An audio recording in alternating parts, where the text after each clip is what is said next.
What's up everyone, how are you all? Today we are back with another amazing Naruto story. What if Naruto was thrown away as a baby but adopted by the Raikage? If you enjoy then please like, share and do comments. And also check the description box to original creator of this beautiful creation. Naruto was hungry. This was unfortunately not a rare state of being for him. Naruto was usually hungry not because he had a fast metabolism or because he was on a diet, but because it was almost impossible for him to get food in the first place. Stores and restaurants refused to serve him, so he had to find food for himself. This caused another problem in that every time he found food someplace, he could never find food there again. He had thought that it was just bad luck the first few times it had happened, but after a month he had known that someone was doing it deliberately. He did not know who was making sure to clean out any place he had found food in, but they were entirely too successful. No matter how sneaky he tried to be, if he found food he would never find it there again. What Naruto did not know was that he was completely correct in his guess. Due to the unusual circumstances around his birth, he was hated by large portions of the village. Due to the third Hokage's tenuous protection, no one could really harm Naruto. Instead, a group of shinobi followed Naruto around whenever they were off duty and reported places where Naruto found food to civilians who would then clear them out. More unfortunately for Naruto, they were very successful. Naruto had not eaten in 3 days, longer than he had ever gone without food before. He had considered just letting himself die, but the pain in his stomach had overcome his fledgling suicidal thoughts and had driven him to look for food once more. Distracted by the hunger he felt, he did not notice when he stumbled out from the alley he had been looking in into the main streets of his village. Naruto did however notice when he walked into someone on the street because he bounced off and landed on the ground. Wincing, Naruto looked up at the woman he had just bumped into and flinched when he noticed the woman was wearing a hite-8. A hite-8 meant the woman was a kunoichi, and kunoichis could give the most painful beatings when provoked. What Naruto did not see however was that the hite-8 did not have a leaf emblem to represent Konoha. Instead it had a cloud emblem to represent Kumo. The woman Naruto had run into was in fact a kunoichi from Kumo, sent as part of an envoy to try to make a more lasting peace between the two villages. The woman was annoyed that someone had run into her and turned to yell at whoever had hit her. When she finished turning however, she froze. Sitting there on the street was a young boy who looked barely old enough to walk. He wore what looked like a bunch of rags tied together in a cruel parody of a kimono. He was covered in bruises and garbage, only some of which looked new. While the life of a shinobi was hard, and the kunoichi had seen and done many things that made the things done to the child seem like a blessing, something about hurt children always tugged on her heart. The kunoichi crouched down so she was on the same level as the child. She reached out to him but paused as he flinched. After a moment she continued to reach out. She gently turned his face towards hers and frowned at the fear she saw on his face. "Hey now, there is no need to be afraid. It was just an accident." Naruto froze in shock. First, this woman had not hit him like everyone else would have. Then she had looked at him with an expression of concern, quite unlike the barely concealed fear, anger and disgust he was used to. He had absolutely no idea how to deal with this situation. "Are you alright? You didn't hurt yourself running into me, did you?" The question caught him off guard. No one ever bothered to ask if he was alright. Unsure what to do with the strange situation, and already weakened from hunger, Naruto did the only thing he still could: he fainted. The woman watched the expressions flicker across the young boy's face before he fainted and frowned at what she had seen. She glanced around the street to see if anyone would help but noticed that everyone was either ignoring the boy or looked like they wanted to hurt him. Her frown deepening, she decided that she couldn't leave the boy there alone. After another moment of thought, she picked up the boy. He was unnaturally light to her, even though she had to admit that she had never held a boy of his age before. After another glance at the people around her, she decided to bring the boy to the hotel she was staying at. She hoped the team leader and the team medic would know what to do. Mabui, the kunoichi who had picked up Naruto earlier, glanced up as she heard a door open. C, the team medic, looked over at her. "Well, how is he?" C frowned as he thought about what he had found. "Frankly, I'm amazed he is still alive." Mabui's eyes widened in shock. "Really, he didn't look that bad to me. Roughed up a lot but not almost dead." C nodded in agreement. "You're right, he is only roughed up a lot. On anyone else though he would be near death." The most pressing problem was starvation. It looks like he hadn't eaten in at least 2 days and only sporadically over the past few months. What he has managed to eat seems to have been garbage, and I'm amazed that he doesn't have any diseases considering how he had been living. On top of all that, he is malnourished, has 3 cracked ribs, a sprained ankle, bruising over large parts of his body, and some large if shallow cuts that I'm amazed aren't infected. Mabui blinked at that. That really did sound very serious, much more serious than what she had thought when she had brought him in. "Do you know why he is in such good condition?" asked B from behind her. Mabui almost jumped at being sneaked up on but managed to hide her reaction. C frowned but replied, "Not really. I can say it definitely wasn't medicine or medical chakra. If I had to guess, I'd say it's some kind of keke genkai." B perked up at that. "Really? A has been telling me to look for keke genkai that we can add to our village. If he really does have one and he really is treated as poorly as it seems he is, we may be able to get him to defect." Mabui perked up at that. She had felt sorry for him and had been racking her brains to see if there had been any way she could have helped him. This offer was far more than she had been expecting, although a keke genkai was also more than she had been expecting. C was also pleased with this turn of events. As a healer, he hated seeing anyone in pain, especially children, but also decided to be a voice of reason. "Well, I will have to do more tests to determine if it really is a keke genkai and not just luck. We also have to talk to him before we can say if he'll defect or not." B nodded his head at C's words. "I understand. When do you think he'll wake up?" C frowned and thought for a moment. "Well, I'm not sure how long he would normally rest, but sleep isn't really helping him, so you can wake him up anytime you want. Just make sure he eats before you question him. I've left some beef broth in there for him." B nodded and motioned for Mabui to follow him into the bedroom where the boy rested. B turned to Mabui and motioned for her to move to the child's side. "I'll let you be the one to talk to him because you're the one he remembers." B paused for a moment before continuing. "I know you are looking for a way to help the kid, and I even agree with your sentiment, so I'll make this offer. If you can get him willing to defect, I'll let him come along, keke genkai or not." Mabui looked shocked for a moment and B laughed gently. "Am I really such a demon that you look shocked when I do something nice?" Mabui began to stammer a denial and apology, but B waved her away. "I'm just joking. It's no problem. Besides, A did tell me to try to get some people to defect. This just makes it easier for me to do." Mabui nodded her head and seeing that B was finished reached down to try to wake the child. Naruto woke in a daze. He was warm and laying on something soft, feelings he had almost forgotten. He shifted slightly, reveling in the softness and warmth he was feeling before he smelled something that was better, that softness and warmth. He went to sit up but was stopped by a gentle hand on his chest. His eyes quickly followed the hand upwards to see the Kunoichi he had run into earlier smiling at him. Her most distinguishing feature was long white hair that was held away from her face with the Haiti 8 he had seen before.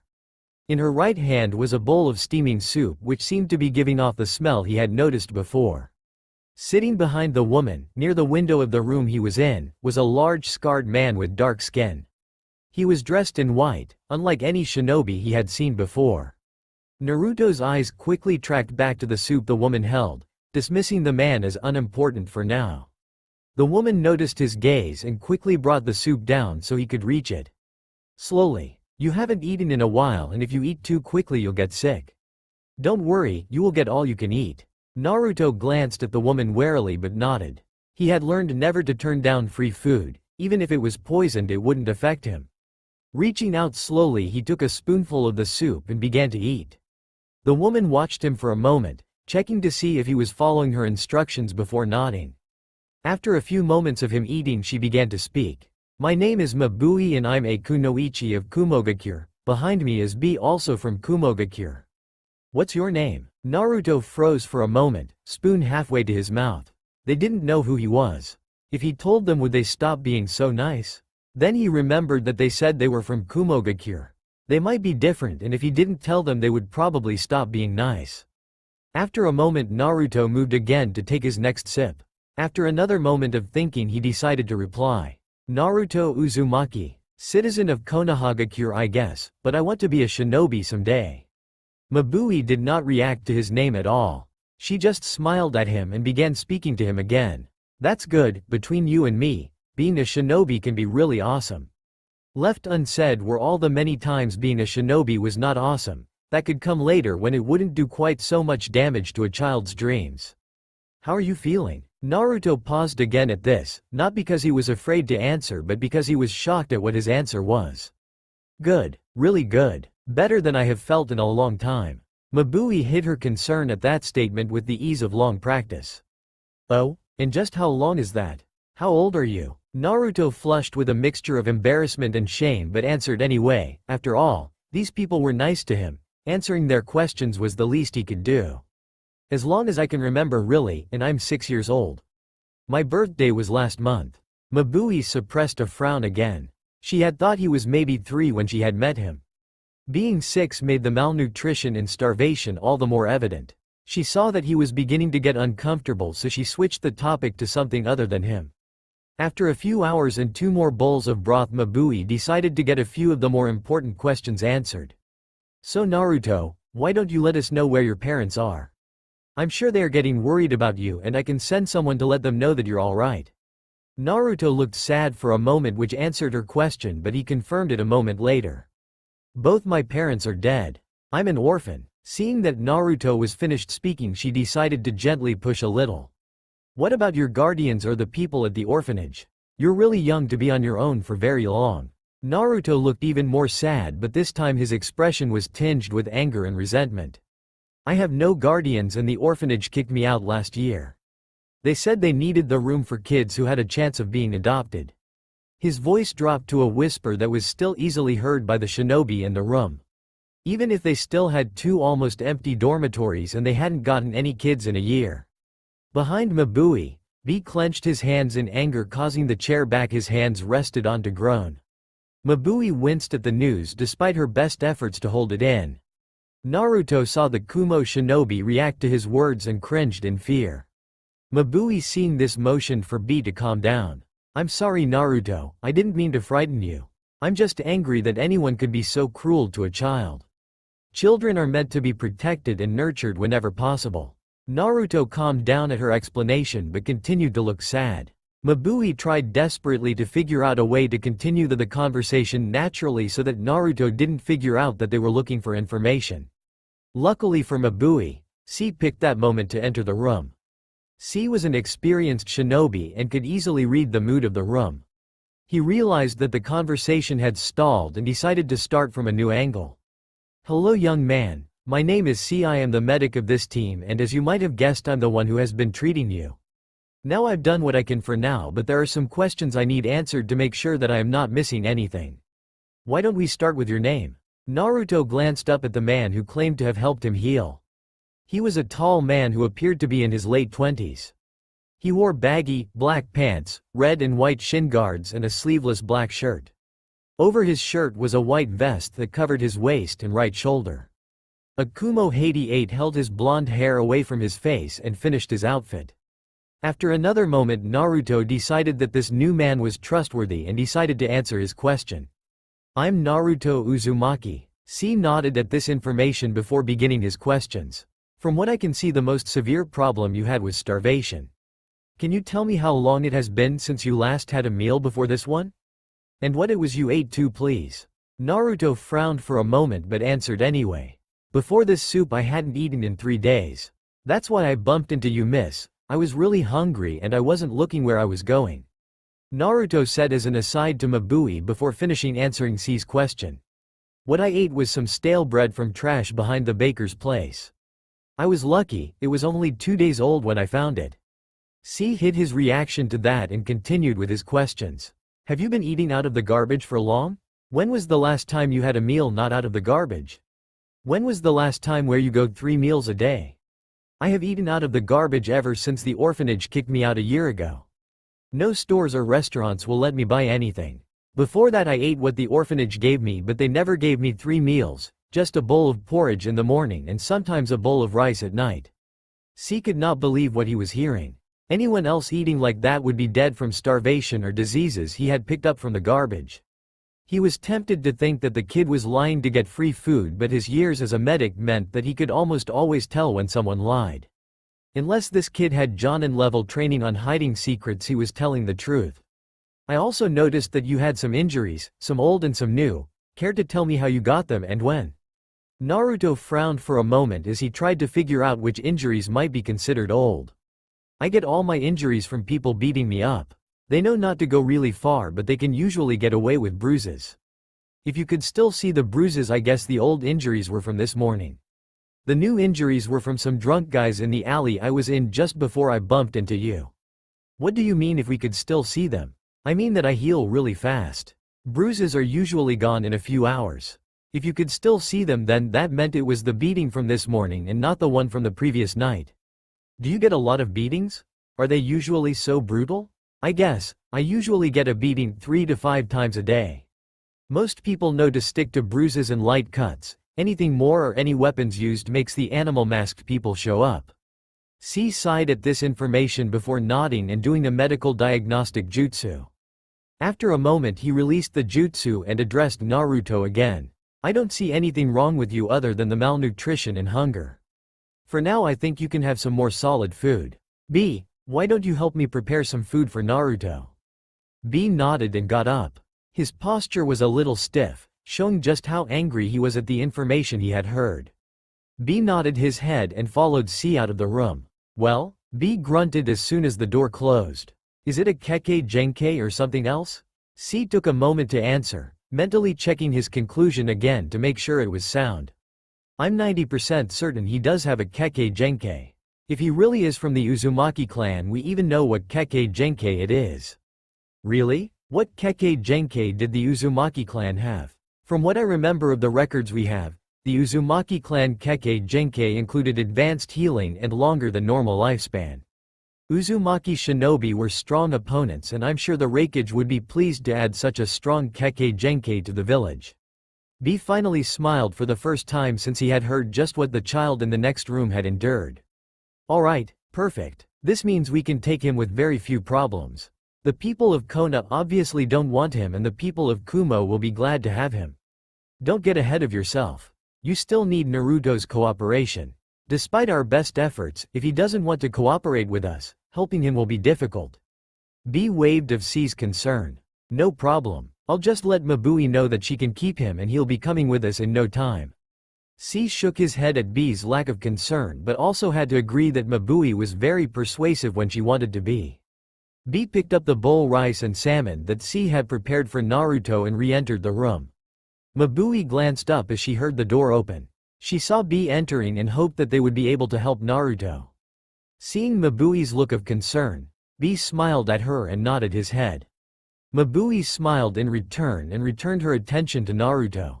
She knew that the smile meant everything was set up on their end. They just needed to convince Naruto to come with them when they left. B crossed the room and handed the bowl in his hands to Naruto. Naruto's eyes widened at seeing the feast he had been given, and after a quick thank you, began digging in. Mabui smiled at Naruto's enthusiasm before beginning her appeal. So Naruto, how do you like Konoha? Naruto stopped eating for a moment and looked at Mabui as if she was crazy. This place? I hate it. Everyone hates me and I have no friends. So why don't you leave? Naruto continued to look at Mabui as if she was crazy. Why else would she be asking questions with such obvious answers? Because outside of the village is even more dangerous. Here at least I don't have to deal with bandits. Mabui nodded in thought for a moment before continuing. If you could leave Konoha but not have to worry about bandits, to a place where you could make friends, a place where you always got enough to eat, a place where you could learn to protect yourself from any harm, would you? Naruto started nodding madly before she even finished the question. What kind of question was that? Of course he would go to a place where he wasn't hungry or hurt all the time. Just in case she didn't get his message, he answered out loud. Of course I would go. Well then, it's lucky that I know just such a place. Naruto's eyes widened, and try as he might, he couldn't crush the flicker of hope that appeared in his chest. Really? He whispered, scared to raise his voice in case the noise would cause the offer to disappear. Where? Mabui smiled down at him before replying. Kumo of course. If you came to Kumo there would be nobody who would harm you. You would always get enough to eat, you would even be able to make friends. Naruto's chest felt tight. The small glimmer of hope began to swell, making his chest feel like it was going to burst. At Kumo you could even learn to be a shinobi, to fulfill that dream of yours. Naruto could barely contain himself. He wanted to believe that his life could get better. He wanted to crush the desperate hope he had to protect himself from being let down. Really? Really, really? Mabui replied with a kind smile. It was too much. The feeling in his chest seemed to burst. Tears poured down his face and he wasn't quite sure why they were there. He wanted to accept the offer with his entire body, but he couldn't seem to stop crying to answer. A moment later he was engulfed in another sensation that he knew was unfamiliar with. It was warm and snug against his whole body. He opened his eyes, not remembering when they had closed, to see that Mabui was hugging him. After a moment of shock he lunged forward and began to hug her too, just like all the children he saw hugged their parents. As she continued hugging him he finally worked up enough control to begin nodding. "I'd like that a lot," he whispered, so softly she might have missed it without shinobi training. "Well then, that's what we will do." The two stayed there hugging each other tightly. B just smiled and left the room to give the two some privacy. Seeing C look up he nodded his head in confirmation. C smiled and sat back down to his work. After half an hour Naruto fell asleep, exhausted from the emotions, crying, warmth and full stomach. Mabui left the room to talk about the details of bringing Naruto to Kumo with B and C. "How's he doing?" "Alright, he's asleep now. I guess the day just caught up to him. We should be quick though, I want to be in the room with him when he wakes up, so he doesn't freak out." B smirked at her defensive words but decided to let her slide with no teasing. "What worries me most is the animal masked people. No doubt those are Anbu. If they decide to intervene there could be problems." The three were silent for a moment thinking about the problem before C slowly began to think out loud. "I don't think that will be an issue." He said they only showed up when the beatings got too bad. They didn't stop any of the treatment or help him when he was eating garbage. That means they have orders to protect him but don't actually like him or want to do their job. Mabui picked up his line of thought when he trailed off. "That makes sense. No Anbu tried to stop me from taking him into the hotel. It's like they don't care what happens to him. I mean, a foreign shinobi taking a kid into a hotel is cause for concern if anyone cared." C had used the time Mabui was speaking to finish ordering his thoughts and finished with his conclusion. "That must mean that the Anbu are hoping we get rid of him in some way. They won't interfere unless they are ordered to, and they'll probably help us by not informing superiors or lying." B spoke up with another worry. "What if their superiors catch them anyway? I want to help the kid but I don't want to start a war if I can help it." Mabui suddenly smiled as a plan came together in her mind. "And we won't. We just have to be sneaky about how we do this. But that won't be a problem. Shinobi are supposed to be sneaky, right?" Naruto woke with a start. For a moment he thought that everything that had happened to him was a dream and it almost broke his heart. Then he began to register what he was feeling, warm and full, sensations that he had not felt in a long time. After another moment he opened his eyes. Looking down at him was that woman from before, Mabui. She smiled when she saw he was awake and began to speak softly to him. "Hey sleepyhead, how do you feel?" "Good, happy. That's good. Do you remember my offer earlier?" Naruto began to nod before freezing. Did he tell her yes? Was the offer still open if he hadn't? What if they were not willing to help him anymore? Right before he could build himself into a panic, Mabui's voice caused him to calm down. "Hey, no need to worry. We'll help you get to Kumo. I was just asking because I need to tell you how we're going to do it." Taking a few deep calming breaths, Naruto felt as his heart began to slow down. Then he remembered something she had just said and asked for some clarification. "What do you mean how we're going to do it? Don't we just leave and go to Kumo?" "Not really. It is difficult for members of a hidden village to move to a different hidden village, just in case they had any secret information they can give away. Getting permission will take time we don't have, so we'll have to be sneaky about it. Just think of it as your first mission as a shinobi, leaving an enemy-occupied territory with valuable assets." "Awesome. My first mission and I'm not even a shinobi yet. I can't wait," he said excitedly before pausing in embarrassment. Mabui-chan? What's an asset?" Mabui chuckled at his enthusiasm. "An asset can be important information, such as battle plans or tactics or items of value. Basically it's anything that helps you or your side." "Oh sure. That makes sense. Thanks. No problem. Now then listen carefully because this is the plan we're using to get you out of here." The first thing is that we can't let you stay with us at the hotel. If we did, it would make it obvious what happened and then someone could try to take you back. Any questions so far? No, I understand. If I am near you too often, they'll know where to look to find me. Right. But we also can't let you live on the street for the next week until we're scheduled to leave, so we rented an apartment under an assumed name in a rundown part of the city. You can stay there until we leave. Don't worry about food or keeping it safe. We'll supply food and traps so you can live with no worries. I'll draw you a map when you have to go. Any questions? If anyone sees me in the apartment, won't that cause problems? Good point. Before you leave, C will give you some lessons on disguises. You can leave here as Naruto, run around to confuse anyone following you, put on a disguise and go to the apartment. Just be sure to move around outside of the apartment as Naruto for a little while each day. Alright, my first shinobi skill. Don't worry, I'll be the best at sneaking, hiding and disguises, just you wait. Mabui smiled at his obvious joy before continuing her instructions. Alright, I believe you. Now, we are scheduled to leave at noon on Monday, 1 week from now. On that Monday, I want you to pack up all the supplies you don't use into the big backpack that's in the apartment. You can use the small backpack for whatever you have that want to take with you or think will be useful. Then I want you to leave the village through the south gate at 10. Leave the big backpack in the apartment, C will pick it up.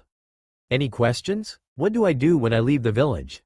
And what do I do if they don't let me leave? Excellent questions, Naruto. Those are the kinds of questions a shinobi needs to ask on missions. With that kind of thinking, you'll go far. Now, to answer your questions. When you leave the village, just walk along the road. I'll be along to pick you up when the shinobi that are sent to watch us leave. That means I'll probably get to you at around 1. If they don't let you leave, you can hide in an outgoing cart. The guards don't bother to check outgoing carts. Anything else? Naruto silently shook his head, still blushing and unable to speak because of the compliment. Alright then, you rest in here and I'll send in C to begin teaching you. And because I won't see you again until we meet on the road, I want to say good luck. Naruto smiled brightly at Mabui as she got up and left the room. Thanks Mabui-chan, I won't let you down. You can count on that. Naruto hummed happily to himself as he walked down the road. The past week had been amazing for him. He had warm food 3 times a day, hot showers for as long as he wanted and a soft, safe place to sleep. The treatment he had to endure whenever he was out on the street had been even worse for him after he had someone treat him kindly, but he had tolerated it by thinking about his new life, his first shinobi mission, and his thought that it was hilarious how easy it was to fool the villagers of Konoha, and had spent his last week pranking as many people as he could. Naruto had thought it would be difficult to leave the village, but it really wasn't. The moment he had told the gate guard he was leaving, they let him through. One of the gate guards even gave him 200 ryo and a kunai when he promised he wouldn't come back. But now none of that mattered. He was free from the village. He never had to deal with their hate or abuse ever again. He felt as if he was beginning a new life, and in a way he was. He checked the position of the sun and guessed that it was close to 1. He smiled as he realized that he would meet Mabui soon. He had missed her during the week in the apartment, but he had followed her instructions exactly. Naruto heard a rustling from the woods next to the road. He turned, his smile getting brighter as his thoughts became reality. His smile crashed a moment later when 3 large men walked out of the woods instead of Mabui. The 3 men looked quite rough, like some of the poorer drunks in Konoha. They were dressed in simple brown cloths that looked like they had been burlap sacks in their previous lives. What really caught his attention, however, were the weapons each man held. The man on the left was the biggest of the 3. He had a swollen nose that looked like it had been broken one too many times and carried a large, crude club. The man in the middle was shorter than his companions and looked heavier than the other 2 combined. To Naruto, he looked a little like a bowling ball with stumpy arms and legs. He carried a spear that was taller than he was. The man on the right's only distinguishing feature was that he was bald. He was armed with what looked like a farmer's kama. The bald man stepped forward, gave a sinister smile and began to speak. Well, wha, do we ha, here? Wha, ya doin' walkin' down this air, road? Naruto gulped and tried to figure out what he was going to do. He quickly realized his only real option was to hope Mabui arrived. With that conclusion, Naruto tried to stall for time. I'm just going to another village. My village didn't like me very much. The man grinned in what was supposed to be disarming manner but actually just looked sickly. "That's just too bad. Now, y'all look like a nice enough boy, so I'll ju tell it to y'all straight. This here road got's a toll. De toll is anytan we want from y'all pack. So why don't you just put y'all pack on de grounds so we cans take the toll?" Naruto was freaking out. He knew that he wasn't going to be able to stall for very long. He also knew that he couldn't let his pack fall into enemy hands. A good shinobi doesn't lose assets or mission objectives. Finally he decided on a course of action. His heartbeat slowed and he felt himself calm down. A moment later Naruto removed the bag and placed it on the ground. The bald man smiled and motioned for the other two to search the bag. The two men moved closer to his bag. They reached his bag and the bowling ball man kneeled down to open it up. The man's hand finished undoing the clasp that held the pack shut. His hand reached out to grab the material and time froze. Naruto had all the time in the world to think. He wished Mabui was here, thought it was strange that he wasn't feeling nervous, thought that the trees were too green for this time of year and began planning another prank for the next citizen of Konoha he met. Finally the man opened the backpack and time reversed direction. There was a loud bang and the bowling ball man fell backwards, his hands clutching his eyes. Naruto rushed forward, pulling the kunai from the pocket he had hidden it in. He lashed out at the man with the broken nose, scoring a long, thin cut down his leg before he reached the downed man.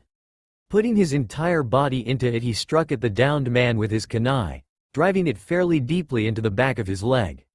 Using both hands he was able to pull the kunai back out and turn it towards the man he had hurt before. The man with the broken nose rushed forward, club raised high. Naruto raised his kunai in a desperate defense. Luckily for Naruto the now thrashing bowling ball man chose that moment to roll over. The man's sudden movement placed his legs right in the path of the charging man. The man couldn't avoid his partner's legs causing him to trip. The man smashed into Naruto's raised kunai, tearing it from his grip. Everyone except the bowling ball man froze. Naruto's kunai was embedded to the ring in the man's right eye, his weight driving it deeper than Naruto by himself ever could. Naruto's mind went had killed a man. It was mostly an accident and the man was a bandit trying to rob him, but he had killed a man. After a moment his shock was broken by a scream from the bald man. "You killed Haru. I was just gonna steal ya things but now I'ma kill ya." The bald man rushed at Naruto, kama raised above his head. Naruto glanced around trying to find a weapon. Seeing nothing he could get to and that the man was right in front of him he jumped backwards. Naruto landed on a root that was coming up from the ground and tripped. The man's kama came down, barely missing his leg. Naruto tried to scramble backwards but hit the tree the root had come from. The man raised his kama for another strike and Naruto desperately looked for a way to escape.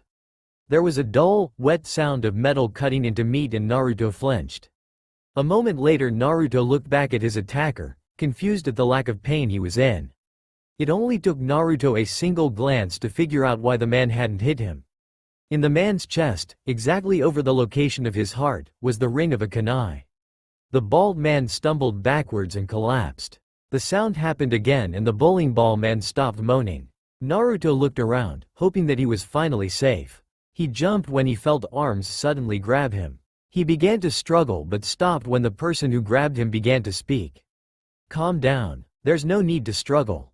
It's just me, Mabui? That's right. Are you alright? You're not hurt anywhere, are you?" "No, I'm not hurt. You came just in time. That's good." Naruto suddenly realized that he was shaking. Mabui tightened her grip on Naruto and placed her head on his shoulder. "I just want to say that I'm sorry I didn't get here sooner. I didn't know there would be bandits here. I didn't think anyone would be stupid enough to attack people so close to a hidden village. It's fine. I'm alright." Naruto froze for a moment as a memory came back to him. "Oh Kami, I just killed a man." Naruto stumbled away from Mabui and threw up. He began to tear up as all the emotions from what had happened began to come to him all at once. Mabui just walked over and pulled him into her lap. She held him and began to whisper reassurances in his ear. After 10 minutes of him crying he began to calm down. Mabui felt that he would understand her now that he had calmed down a little and worked to calm him down more. "It's alright. You're doing fine. You're going to be fine. But, I killed someone. I almost died. It's alright. You're alright. You did what you had to protect yourself and that's all that matters. Naruto felt himself tear up again and shook his head angrily. Why can't I stop crying? Look at me, some shinobi I'll be when I grow up. My first dangerous situation and I break down. Hey now, that's no way to think. You're doing really well. What you're feeling right now is shock. It happens to everyone the first time they kill someone or get into a life-threatening situation. It even happened to me. Naruto continued to cry but nodded his head to show that he was listening. In fact, you're doing even better than I was when this happened to me. I was twice as old as you are now and had shinobi training to help me. You must be very brave to be doing so well on your own. Naruto nodded his head again and managed to stop his tears. He sniffled a little but asked a question that was very important to him. I'll have to do it again, kill people I mean, or get into fights where I might die if I become a shinobi, won't I? Mabui sighed. She had hoped to get him used to that idea when he had more than just his dream of being a shinobi to rely on. I won't lie to you. Yes, you will. Being a shinobi is a very dangerous job. Things like this happen all the time. You will face situations where you can die and you will have to kill again. Do you deal with it? I'll tell you what my father told me when I told him I wanted to be a kunoichi. The life of a shinobi is hard. You will have to face many dangers and death is your constant companion. For me, being a shinobi is worth all of those negatives because it lets me fulfill my dream of making the world a better place. In order for you to be a shinobi, you need to pick a dream and decide if your dream is worth those negatives. Naruto raises his head and looked into Mabui's eyes. What's your dream that makes all the terrible things worthwhile? I am a kunoichi because I believe that my actions make the world a safer place. Every time I face the dangerous or terrible parts of being a shinobi, I remind myself that doing this keeps my loved ones safe. For you, you need to decide why you want to be a shinobi and if your reasons are good enough for you to put up with all the terrible things a shinobi will face. Many people decide that their reasons aren't good enough and that's alright too. Mabui stopped speaking and began to gently rock Naruto back and forth. She knew that there was nothing else she could say, it was up to him to decide. Finally, after 10 minutes of silence, Naruto spoke up. I still want to be a shinobi, even with all the bad things that happen. Mabui smiled at him. Alright, I want you to know that I'll do what I can to help. Now, we've been here for a long time and we need to move. Go get your pack and I'll clean up here. Naruto nodded with a serious expression on his face and went to get his pack. While he was turned to other way, Mabui quickly retrieved the kunai and the dead bodies and dragged them into a pile. After a quick glance at Naruto to check that he wasn't looking, she used a high-powered fire jutsu to incinerate the bodies. She turned around and walked over to Naruto, moving quickly so he wouldn't have time to make questions about the bodies. He may have killed someone and decided to be a shinobi, but he was still 6 and she wanted to protect him where she could. We have to move really fast. I'm going to carry you. Hop onto my back and hold on tight. Naruto nodded and climbed onto Mabui's back carefully. He held on but quickly tightened his grip as she took off. Mabui stopped suddenly on the branch she had just landed on. She glanced back at Naruto, who was still clinging to her back. Almost there, just a little longer. You're doing great. Do you need me to carry you yet? Naruto smiled tiredly at her. Hanging onto Kunoichi's back while she's tree jumped for 6 hours was physically exhausting. That, combined with the emotional exhaustion he was feeling from his first kill, made Naruto very glad he would be able to sleep soon. I'm alright, Mabui-chan, I can hold on. Mabui didn't respond to his words, but she did start moving again. True to both their words, Naruto was able to hold onto Mabui's back until they reached the camp the team set up. B looked up as Naruto and Mabui landed next to the fire. Hey, what took you guys so long? You should have been here an hour ago, we were just about to go look for you. C glanced up but decided not to contribute to the conversation. Naruto ran into some trouble on the way out of Konoha.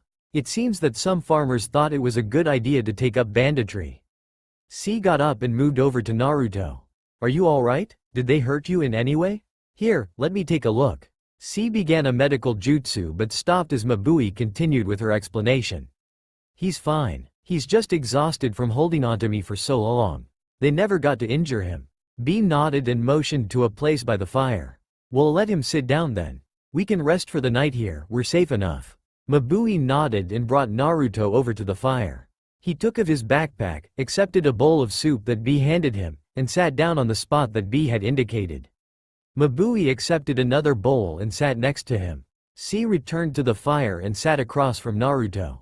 I'm sorry that you had to go through that. It took longer than we expected for the Konoha shinobi to leave us alone. I'm just glad that Mabui was able to get to you before anything happened. Mabui looked up from her soup when she heard her name. She stopped eating for a moment as she turned to Naruto. I didn't really. C gave Mabui a look of confusion.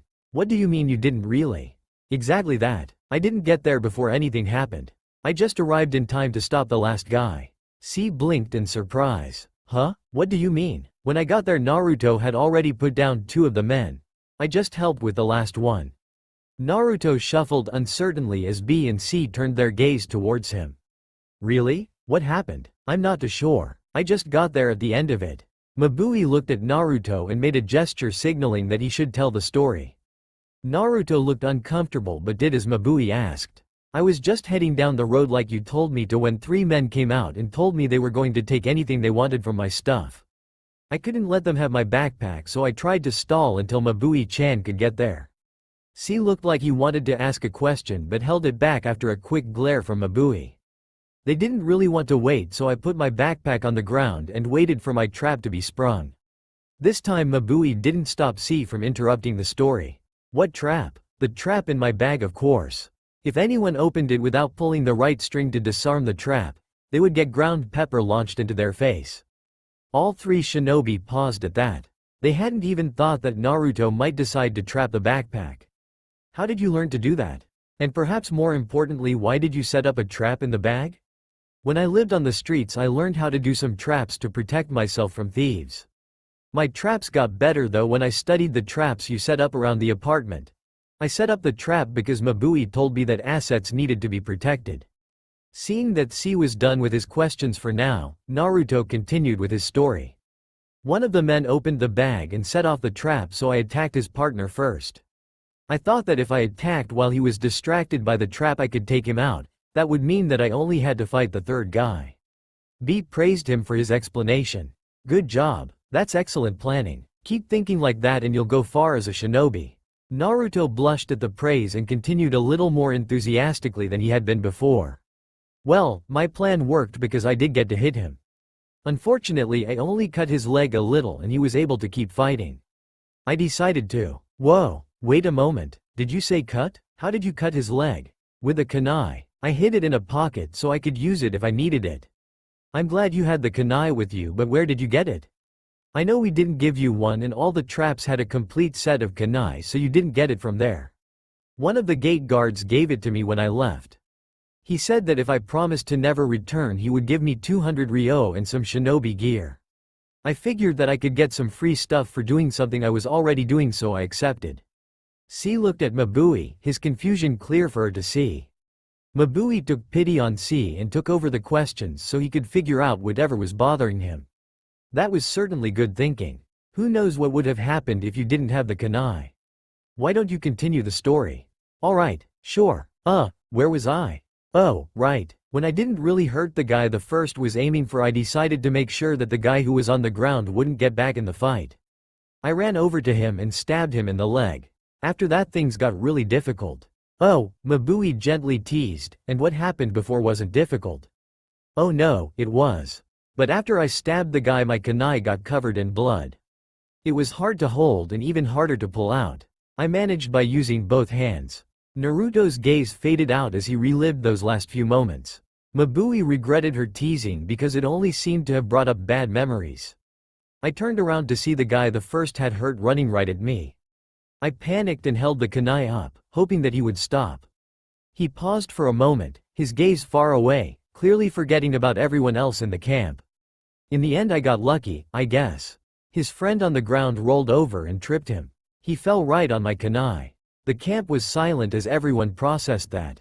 B and C both looked at Mabui, the question clear for her to see. She nodded, silently answering their question, causing the 2 men to grimace. After another moment of silence Naruto snapped back to the present. With an obviously false cheerful voice Naruto continued his story. After that not much happened. I backed away from the 3rd guy, tripped and Mabui saved me. C wanted to let the whole story go because remembering obviously caused Naruto pain, but he had one last question that he needed answered. Naruto, if I may ask, why did you fight so hard to keep the backpack? Why didn't you just give it to them and leave? I couldn't give it to them because they were bullies. Over the past year, when I lived on the streets, I ran into many bullies who beat people up to make them give up. I made a promise to myself that I would never give in. No matter what happened, I would fight the bullies with everything I had, because if I gave anything less than everything I had, I would be breaking my promise, and that's something I'll never do. For a moment the only sound that filled the camp was the crackling of the fire. Each person was lost in their own thoughts. That's right, I will never give up. I will fight anyone who uses their strength to hurt people weaker than them. That's my promise. I guess that's the will of fire Konoha Gakure always talks about. I wish all shinobi followed such noble ideals. I just hope Naruto can keep his determination when faced with real life. Finally Naruto broke the silence. Besides, Mabui told me that shinobi protected assets, so that's what I did. Naruto? I think you got my message mixed up. Shinobi to protect assets, and assets are anything that can help you or your village, but when I was talking about assets I meant that you were the asset, not the backpack. Naruto looked greatly confused. Then why did you tell me to fill the backpack with whatever I thought would be useful? Doesn't that mean that I should fill the backpack with assets? Mabui smiled and answered his question. Well, in a way it does. What you didn't know was that sometimes you have to use assets to protect more important assets. In this case, losing the backpack would lose you a few assets, but it would have protected you, the more important asset. Naruto digested this information for a moment but continued to look confused. Does this mean that you don't want the assets I collected? I spent a lot of time gathering everything that I could that might help Kumo Gakure. Mabui decided to humor Naruto if it helped keep him away from the memory of his first kill. I didn't say that, she said playfully. Why don't you show me what you brought? Naruto smiled happily and dove for his backpack. Great, I'm really proud that I managed to get all this stuff. Some of it was really difficult to get. Naruto reached deep into his bag and pulled out a handful of scrolls. He held out the scrolls so that Mabui could examine them. Mabui blinked in surprise. She had expected him to have games or food or even a favorite piece of clothing. Scrolls were entirely unexpected. After a moment she took the scroll from his grasp. As she accepted the scrolls from him, Naruto looked up at her expectantly, obviously hoping for a happy reaction. Shaking her head at the strangeness of the situation, Mabui opened the first scroll. She glanced at it, intending to skim it so as not to hurt Naruto's feelings, but ended up stopping as she realized what she was actually holding. After a long moment of staring at the scroll, she rolled it up and turned to Naruto. How did you manage to get jutsu scrolls? Jutsu scrolls are always heavily guarded to keep people from stealing them. At Mabui's words, B turned back to the conversation. Wait, what? Those are jutsu scrolls? Are they real? The one I read was. I already knew it, so I can say the technique scroll was completely accurate. Both B and C moved closer to Mabui, taking a scroll from the pile Naruto had given her. After a moment of examining them, they closed the scrolls and turned to Naruto. I agree with Mabui. How did you get these? This jutsu is only C rank and fairly well known, but it would be guarded heavily anyway. Those are only the newest ones. If you want, I have some more powerful ones. Disregarding their questions for a moment, Naruto reached deeply into the backpack. He pulled out handful after handful of scrolls, causing the watching shinobi's jaws to drop. After a minute and 24 scrolls, Naruto evidently found what he was looking for. With a triumphant yell, he pulled an old scroll, yellowed with age, out of the bag and handed it to B. That is the most powerful technique I could find. B opened the scroll and began to read it. His eyes, already wide because of the surprise of the scrolls, widened to the point that Naruto was worried that his eyes would fall out. This is a B-rank forbidden technique. I've seen it used in the field and I know Konoha is very protective of it. How did you get this? While B was reading the scroll that Naruto had handed him, Mabui had picked up one of the scrolls that Naruto had tossed aside. As B finished his question, she tossed in her own. This scroll is a clan technique. I have never even heard of anyone managing to steal one of these scrolls. How is this possible? B snapped around and took the scroll from Mabui. He glanced over it himself before turning to look at Naruto incredulously. Even if all the other scrolls were D-rank's techniques, what they had seen so far made this a treasure trove. Naruto scratched the back of his head sheepishly. Well, when I started going through the trash to find food, I noticed that sometimes people would throw out scrolls. I ignored them at first because they weren't food. Later, when winter came around, I took them to try burning to keep me warm. I read one before I started burning them and found that they were jutsu scrolls. B had to shake his head in pure disbelief. This was unbelievable to him. I tried to do some but I couldn't, so I just hid them for when I became a shinobi. When you told me to bring any assets I collected the ones I had and spent the week looking for any more. Suddenly B started laughing. C and Mabui quickly followed, leaving Naruto very confused. C, seeing Naruto's confusion, began laughing so hard he fell over. Finally, after 10 minutes they began to calm down. Seeing that Naruto was still confused, Mabui decided to explain a little. I'm sorry Naruto, it's just that jutsu scrolls are so heavily guarded, and clan scrolls even more so, that we weren't expecting this. You surprised us, so we laughed. Really? It was fairly easy for me to get them. I only had to look in the shinobi apartment trash every few days and a few clan incinerators the day before they lit them. It was easy for me. Trust me, this is really unexpected but welcome. I don't think that there has ever been an intelligence mission that has gotten so much long-term useful information. Even if you just had gotten the clan scroll, it would still have been the most successful intelligence gathering mission I have ever heard of. Naruto frowned for a moment before reaching into the bag again. He withdrew another handful of scrolls and held them out for the shinobi to take. But I have dozens of clan scrolls. They were actually easier to get than the regular scrolls because I didn't have to deal with anyone else looking through the garbage. His words proved to be too much for the gathered shinobi to take. The innocent way he went about telling them that he had single-handedly found a massive security breach and had gotten enough information to win a war was hilarious. For the second time that night the shinobi devolved into helpless laughter while Naruto looked on with confusion. At first Naruto had been staring in disbelief. He had not thought anyone could be more muscular than B, but that had passed 10 minutes ago. Now Naruto was staring in admiration.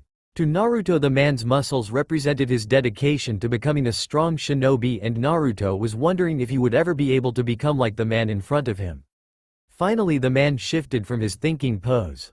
He quickly scanned the group, as if to see if anything had changed in the minutes he had been focused on his own mind.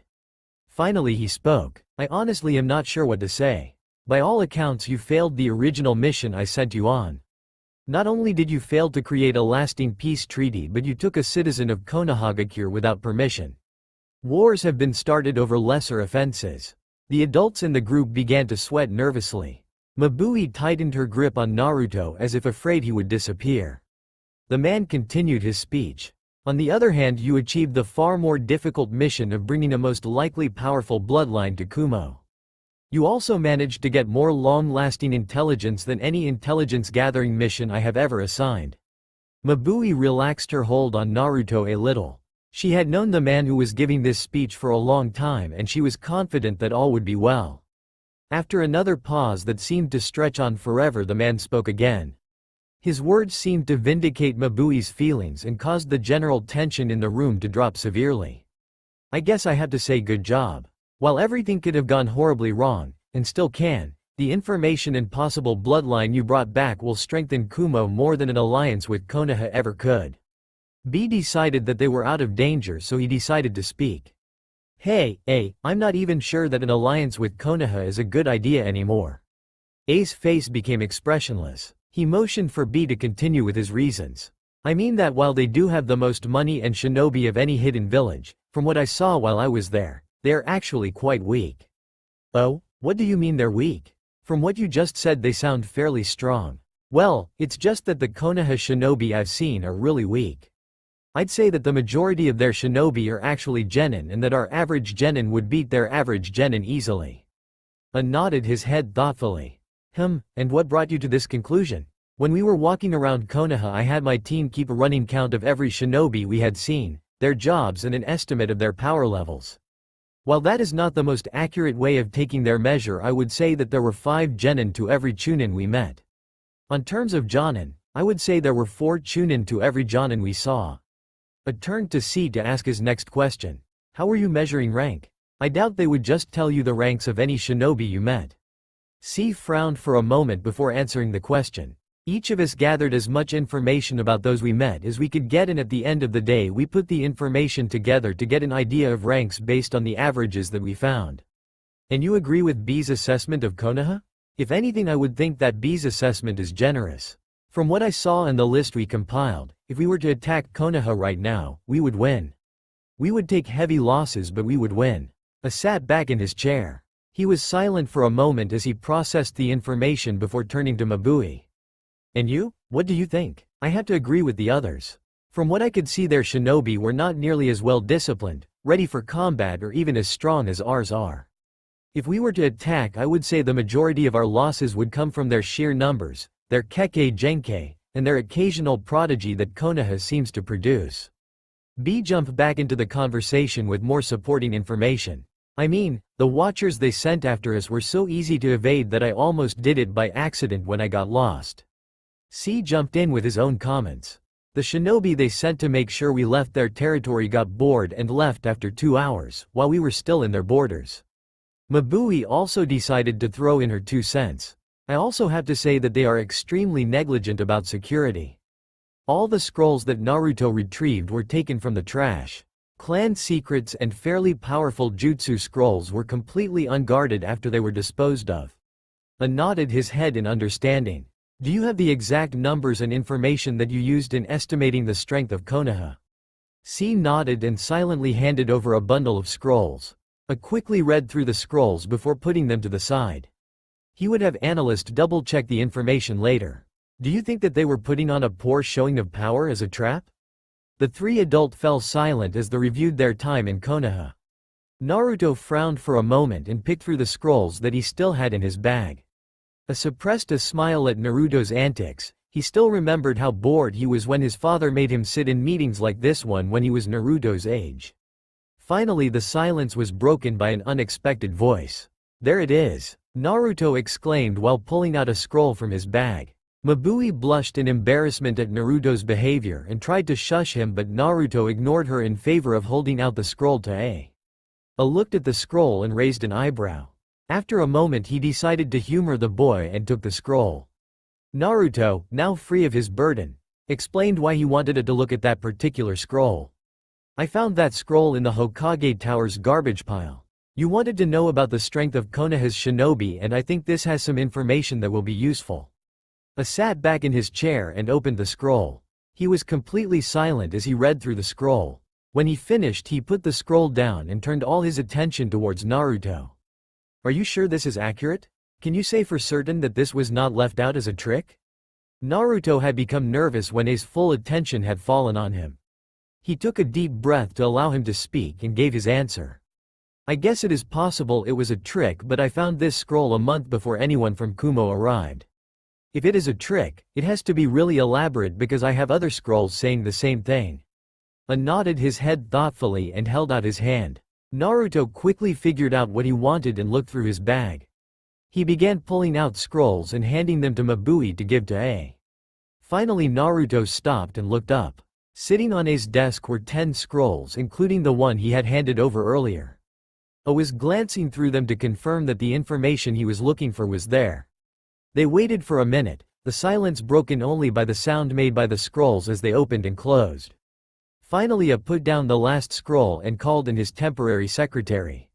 Send a message to Kenji Nakada. Tell him to get here with his best analysts as soon as he can. Of course. Right away Raikage-sama. Turned his full attention back to Naruto. I thought that all you had was jutsu scrolls?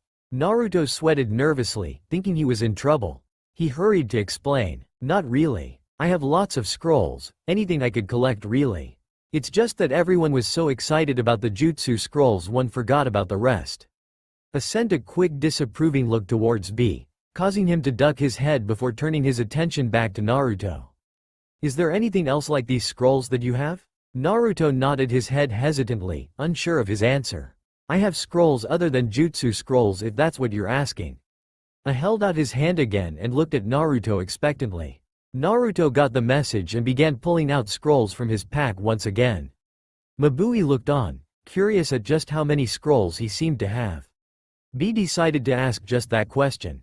Yo, Naruto, how many scrolls did you fit in that bag? Naruto stopped for a moment and rubbed the back of his head sheepishly. As many as I could find, I didn't really count. I just collected all the scrolls that I could and brought them with me in case they were important. It cleared his thought, causing Naruto to jump. He glanced up to see that A was reading some of the scrolls he was turning in.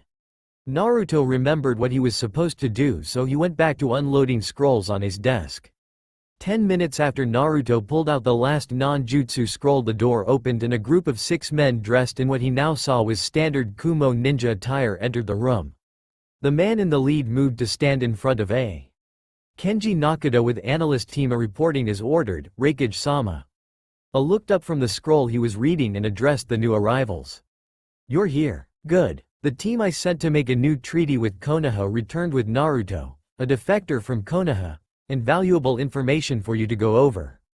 The man nodded and focused on the unfamiliar face in the room. You must be Naruto then. My name is Kenji Nakata and I'm head of Kumo's intelligence department. Once you get settled in, we'll have a talk about your life in Konoha. It's standard practice with defectors. We want to see if we can get information about your previous village, and anything you say can help. I interrupted the conversation. You'll have a second interview later, but I think you'll want to do a quick one now. Why is that, Raikage-sama? Naruto brought along quite a few scrolls that have some valuable intelligence when he defected. It will take you a few weeks to read through most of it, and you can have a more in-depth interview when you have. But I need you to analyze a few of these scrolls right now. Kenji glanced at the massive pile of scrolls on the desk and nodded his head. A fished out the scrolls Naruto had originally given him and the assessment on the Shinobi Beast team had met. Kenji looked at the information before passing it to his team. He turned and focused on Naruto. I had to ask, is he reliable as a source? He could be trying to feed us false information so we make a mistake. C jumped to Naruto's defense immediately. He is reliable. I personally checked his medical information and corroborated his story with over 20 random citizens and shinobi I met. Unless all of Konoha was in on putting a cover story together, he's telling the truth. Kenji nodded his head and addressed Naruto. I'm sorry that I had to ask that, but I had to be careful. Naruto nodded his head. I understand. Even in Konoha, the village's safety always came first. Kenji smiled at Naruto, knowing that he would get more information if he was friendly, and continued with the conversation. Thank you for being so understanding. Now then, why don't you tell me how you came across this information? Naruto nodded and began his story once again. He knew that the more information he gave them, the bigger an asset he would be and the more they would protect him. He trusted Mabui's promise that they would let him join Kumo, but figured that every little bit helped. He finished his explanation and waited for the next question. That's very interesting. Do you think that the information was planted? It seems extremely convenient that it was so unguarded. This time B spoke up. It is, of course, possible that the information was planted, but it seems unlikely. From my own observations, I would say that security in Konoha is really lax. Naruto decided to contribute more information. I don't think someone left these out for me to find. I've been finding them for over a year before I left. Kenji nodded thoughtfully. It wasn't likely that the scrolls were planted because of how long it had been happening, but it wasn't impossible. The next question came from one of the analysts. Do you have the rest of the scrolls? They seem to be missing the months of February and June. Naruto ducked his head in embarrassment. No, those are the only ones I had. I probably had them, but there is a good chance that I burned them. The analyst looked so taken aback that Naruto hurried to explain. When I originally took them, I was planning to use them to start fires so I would have warmth over the winter. I took all sorts of scrolls and burned anything that wasn't a jutsu scrolls because I had no need to keep them. Mabui looked up and asked a question that had been bothering her. If you had been using scrolls to start fires, why do you have so many left? Especially old ones? Fires were really noticeable, so I tried not to use them unless I really had to. Then it became warm again, but I continued collecting them in case I couldn't find any in winter. When I started using them for fires again, I would just grab a handful. I didn't go from oldest to newest or anything like that. Mabui nodded and the analyst shook his head. After another moment, the analyst that had come in last asked another question. I'm really sorry, but I'm used to analyzing battle reports. I failed to see how these contain useful information and what I should be analyzing them for. I turned towards Kenji and glared at him. Kenji was quick to give an explanation. You said to bring my best analysts and he really is good with battle reports. He's just new to the rest of his job. Kenji turned to glare at the analyst who had spoken. Something we will be fixing as soon as we can. The analyst gulped, knowing that he had drawn the ire of his superiors. The analyst next to him decided to help out by explaining what they were looking for. These are reports of missions rejected by Konoha. What is really strange is that there are so many. I get that, but I still don't get what I'm supposed to be looking for. I couldn't believe that the man was one of his best analysts and made sure that everyone knew it. Kami, help me, this is one of our best analysts? Naruto could figure it out and he's 6. Naruto decided to keep quiet about the fact that he had actually misunderstood what the scrolls were about. He had thought that the scrolls were showing the ranks of the shinobi who had completed each mission. Kenji picked up the explanation so that he could calm down. Missions are the lifeblood of a hidden village. Any mission that is turned down weakens the village by losing clients, money and damaging the village's reputation. No village would turn down a mission unless it really had to. The analyst nodded his head, but his expression still showed his lack of understanding. Kenji sighed and questioned whether or not the analyst really should have the job he currently had. Finally, he decided to just spell out what he should have seen for himself. If a village turns down a job, it is because they are unable to take the job. This can mean that the job is too difficult for them to take or that they don't have enough shinobi to take the job. The analyst finally began to understand what Kenji was talking about. He blushed in embarrassment and decided to show that he wasn't a complete idiot. Oh, I get it.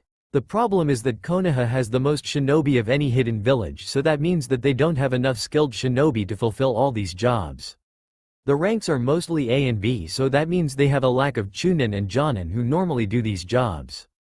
Kenji ignored his muttered, finally, and finished his explanation. Yes, exactly. Now we don't know how many missions were accepted and what rank they were, but based on the average number of missions we get a month at each difficulty and action reports that mention Konoha shinobi, I would say that that conclusion is accurate. I would also have to say that based on how many months this has been going on, this is a problem that's not really being fixed. That lets us draw many more conclusions. A different analyst decided to speak up. I will be able to draw a more complete conclusion when I can check the records and look at more data, but I would say that that means the average Konoha shinobi is a genin, and from the C ranks in there, not very strong ones. Kenji turned to Naruto and asked him an important question. Over the past 2 weeks, when B was in Konoha, was the amount of shinobi present different than what is normally there? Everyone in the room focused their attention on Naruto. He knew this was a very important question, so he took his time thinking about his answer. Finally he nodded his head and responded. You know, there were fewer shinobi around than there usually were. It made moving around easier because there weren't any shinobi hopping along the rooftops. All the analysts in the room frowned at his response before one gave a tentative response. Could be they took in a lot of missions. Maybe they fixed whatever this problem was and decided to show they were still reliable. Kenji shook his head and offered a counter response. I don't think so, we would have noticed because our missions would have lowered. Maybe it was a show of force. Saying that they are so strong they don't need many shinobi to defend their village. The analysts fell into a group and began to discuss the possibilities. After a moment Kenji turned to A. We'll need to analyze more information before we can have a definite theory. Give us a week to go over the other scrolls and our own information. A nodded and motioned for the analysts to take the scrolls. Fine, I expect a full report in 1 week. I need to know if Konoha is actually weak or not. Kenji, stay for a moment, I need to ask you a few questions. The analysts moved over to the table and took all the scrolls. They left the office as a group, still discussing their ideas. Finally it turned his attention back to Naruto. I want you to know that you did good work. You have great instincts to have brought that information. If you keep it up you'll go far as a shinobi. Naruto beamed at the praise he received. He was glad that so many people believed that he could fulfill his dream. For your effort in gathering this information from a semi-hostile hidden village and returning it to Kumo safely, I am awarding you with a successfully completed a rank mission. That means you will receive a sum of 500,000 ryo. Paused for a moment to let this sink in. Naruto was shocked and excited. This was more than he had ever believed he would have.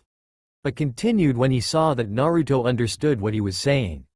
You will also receive citizenship in Kumogakure after the standard 3-month waiting period. As you are an orphan, you will also get an apartment free of charge until you become a genin or reach the age of 16 and a monthly stipend of 2,000 ryo. Naruto was smiling widely. Part of him had believed that Kumo would be the exact same as Konoha, and he was relieved that he was obviously mistaken. He smirked at Naruto's obvious joy and decided to give his last announcement. Also, because you were the one to retrieve those jutsu scrolls that will help the village, I will have a copy of each scroll made for you to keep. You can start your own library with them. Just make sure that you have someone with you when you start learning them, for your safety if nothing else. Naruto nodded his head happily. This was beyond his wildest dreams. He was accepted in Kumo and was well on his way to becoming a shinobi. Thank you very much, Raikage-sama. I will become a great Kumo shinobi, I won't let you down. He smirked at his enthusiasm. Now then, the apartment I am giving you is apartment 5D in building number 10. I believe Mabui can help you find it as she lives in apartment 5A in the same building. Naruto's eyes grew huge and he looked up at Mabui. She smiled and nodded her head, happy that Naruto was being accepted and that she would be able to keep an eye on him. I'll take you there later, after the Raikage dismisses us. I addressed Mabui with his next comment. Then you can take him now. The two of you can go for now, just remember to come back next week when the analysts are giving their reports. You can pick up the apartment key from my secretary on your way out. Naruto smiled at A and jumped up. Mabui followed him up a moment later. At Mabui's prodding, Naruto bowed to A and followed her out. The door closed and the four men remaining in the room waited for a moment. After a minute of silence, Kenji spoke. Are you sure that's a good idea, Raikage-sama? Shouldn't we restrict his movements until we're sure of his loyalty? A responded to his chief of intelligence gathering. I understand your concern, but I am reasonably sure that we can trust his loyalty. It's possible that he's really a deep cover agent, especially because of that damned Yamanaka clan, but it's extremely unlikely. C jumped in with supporting information. Like I said earlier, his medical history checked out and we verified his story from many different sources. I also gave him many cognitive tests that we have used to find Konoha sleeper agents before and he turned up clean. We will have to do a more in-depth examination to be sure, but I think it's safe to assume he's clean. Kenji frowned for a moment but nodded.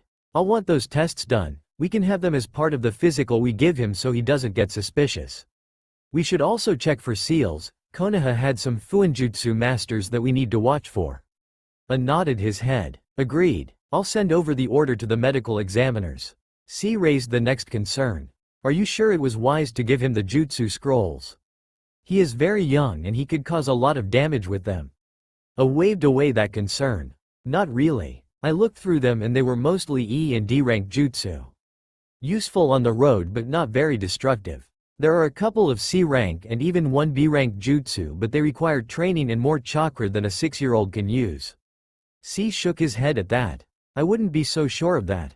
I'm a chakra sensor and I can definitely say that Naruto has more chakra than any 6-year-old I have ever met.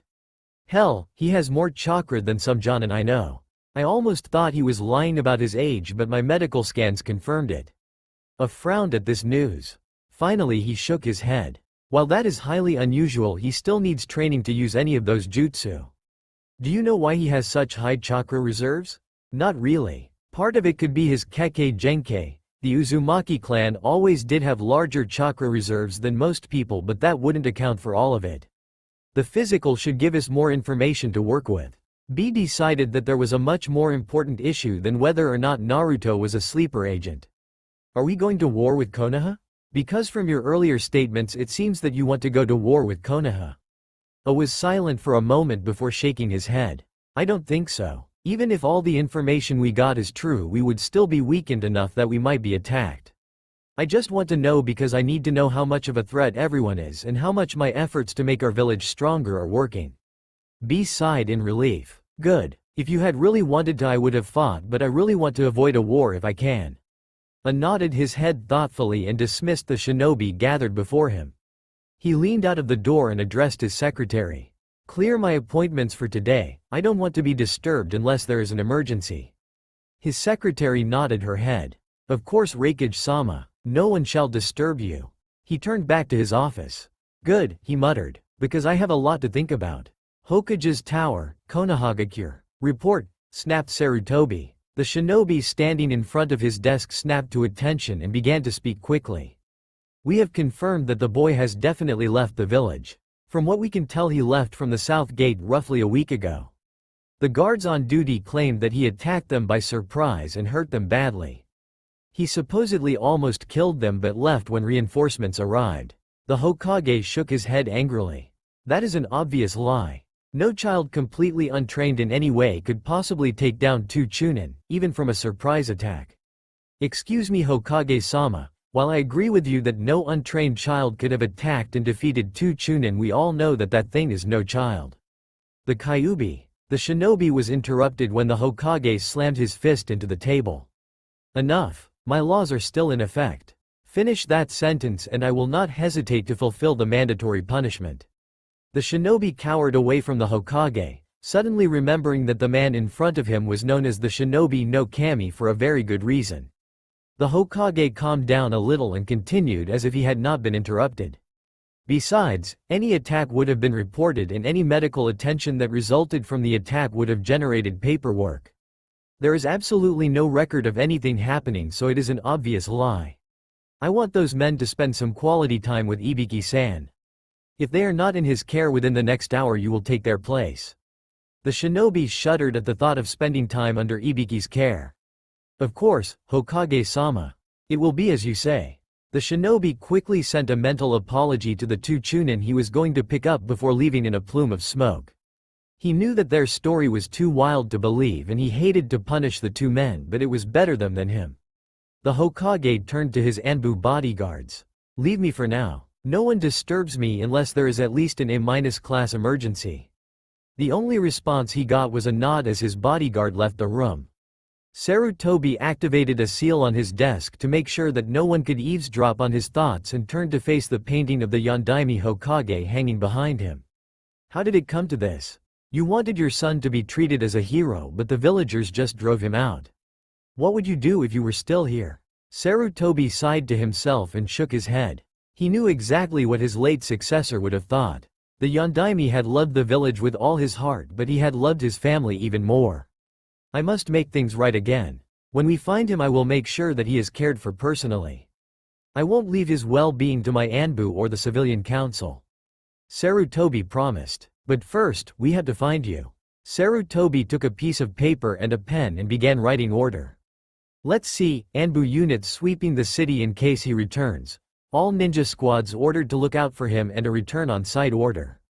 He paused for a moment. That might not actually be the best idea. If he finds somewhere that treats him well, he won't want to be taken back. Then just an information gathering side mission unless he is in danger when found. Maybe a money reward will make sure I actually get results and a punishment for any lies. Yes, that will work. He put down his pen but hesitated to send the orders out. Finally he picked up his pen and started on a new sheet of paper. Send a message to Jiraiya as well. He'll be a great help on the search. Finally the Hokage put the orders in his outbox and moved to call in his secretary. I'm sorry, Naruto. I just hope that you are alright until we can find you. A forgotten room in a forgotten base, Konoha at the same time. Report, snapped Danzo. The root agent began speaking in a dull monotone. We have investigated as per your orders and know that the Kyuubi has definitely left Konoha. We are unsure why but believe it to be because of a meeting between the Kumo delegation and the boy. So they took out weapon? Danzo growled. It is possible but not likely. The root agent replied. Root forces followed the Kumo delegation during their stay in Konoha and on their journey until they left Hai no Kuni. There was no contact except for the initial meeting between the delegation and the boy. Then why do you think the Kumo delegation is involved? The boy left the same day that the delegation did. It is believed that he latched onto them when they showed him kindness and he decided to follow them when they left. Sources indicate that he left from the wrong gate, which we believe to be a misdirection, either on his part or on wrong information given to him by villagers. Danzo frowned. Do we know where the boy actually is at this time? The root agent bowed his head. No, Danzo-sama. He had proven in the past to be quite adept at hiding and we never had a full-time watch on him because he already had an Anbu guard and the risk of being found was too great. The best we can tell is he ran into some bandits outside of the city. Was he killed or just taken as a slave? As far as we can tell, neither. Their bodies destroyed by a Kaiden technique, but that is standard operating procedure for any bodies found by patrols. Their camp was unused, so we know that all the bandits were killed and the boy's body was not found. He either escaped or was rescued, but we have no other information. Danzo was silent for a moment as he gathered his thoughts. This may be a blessing in disguise. The boy was always too dangerous without proper training, so it is better that he is outside until then. I want all root agents with missions outside the village to look for him. If he is found, he is to be captured and brought back for training. The root agent bowed and left the room to relay the orders to the other root agents. Danzo sat back in his chair. After a moment he smiled as he finished thinking through the consequences of this occurrence. Yes, this will do nicely indeed. If I find him, I can train him without Sarutobi's interference. If I can't find him, he won't be a danger to the village, and if he is in another village I have grounds to demand a war. This will be perfect. While Danzo had not expected Naruto to run away, he knew that he could make the best out of this situation. Danzo silently thanked the villagers for making the boy's life so hard. It made indoctrinating him into root that much easier. Then he turned back to the present and faces the root agent across the desk from him.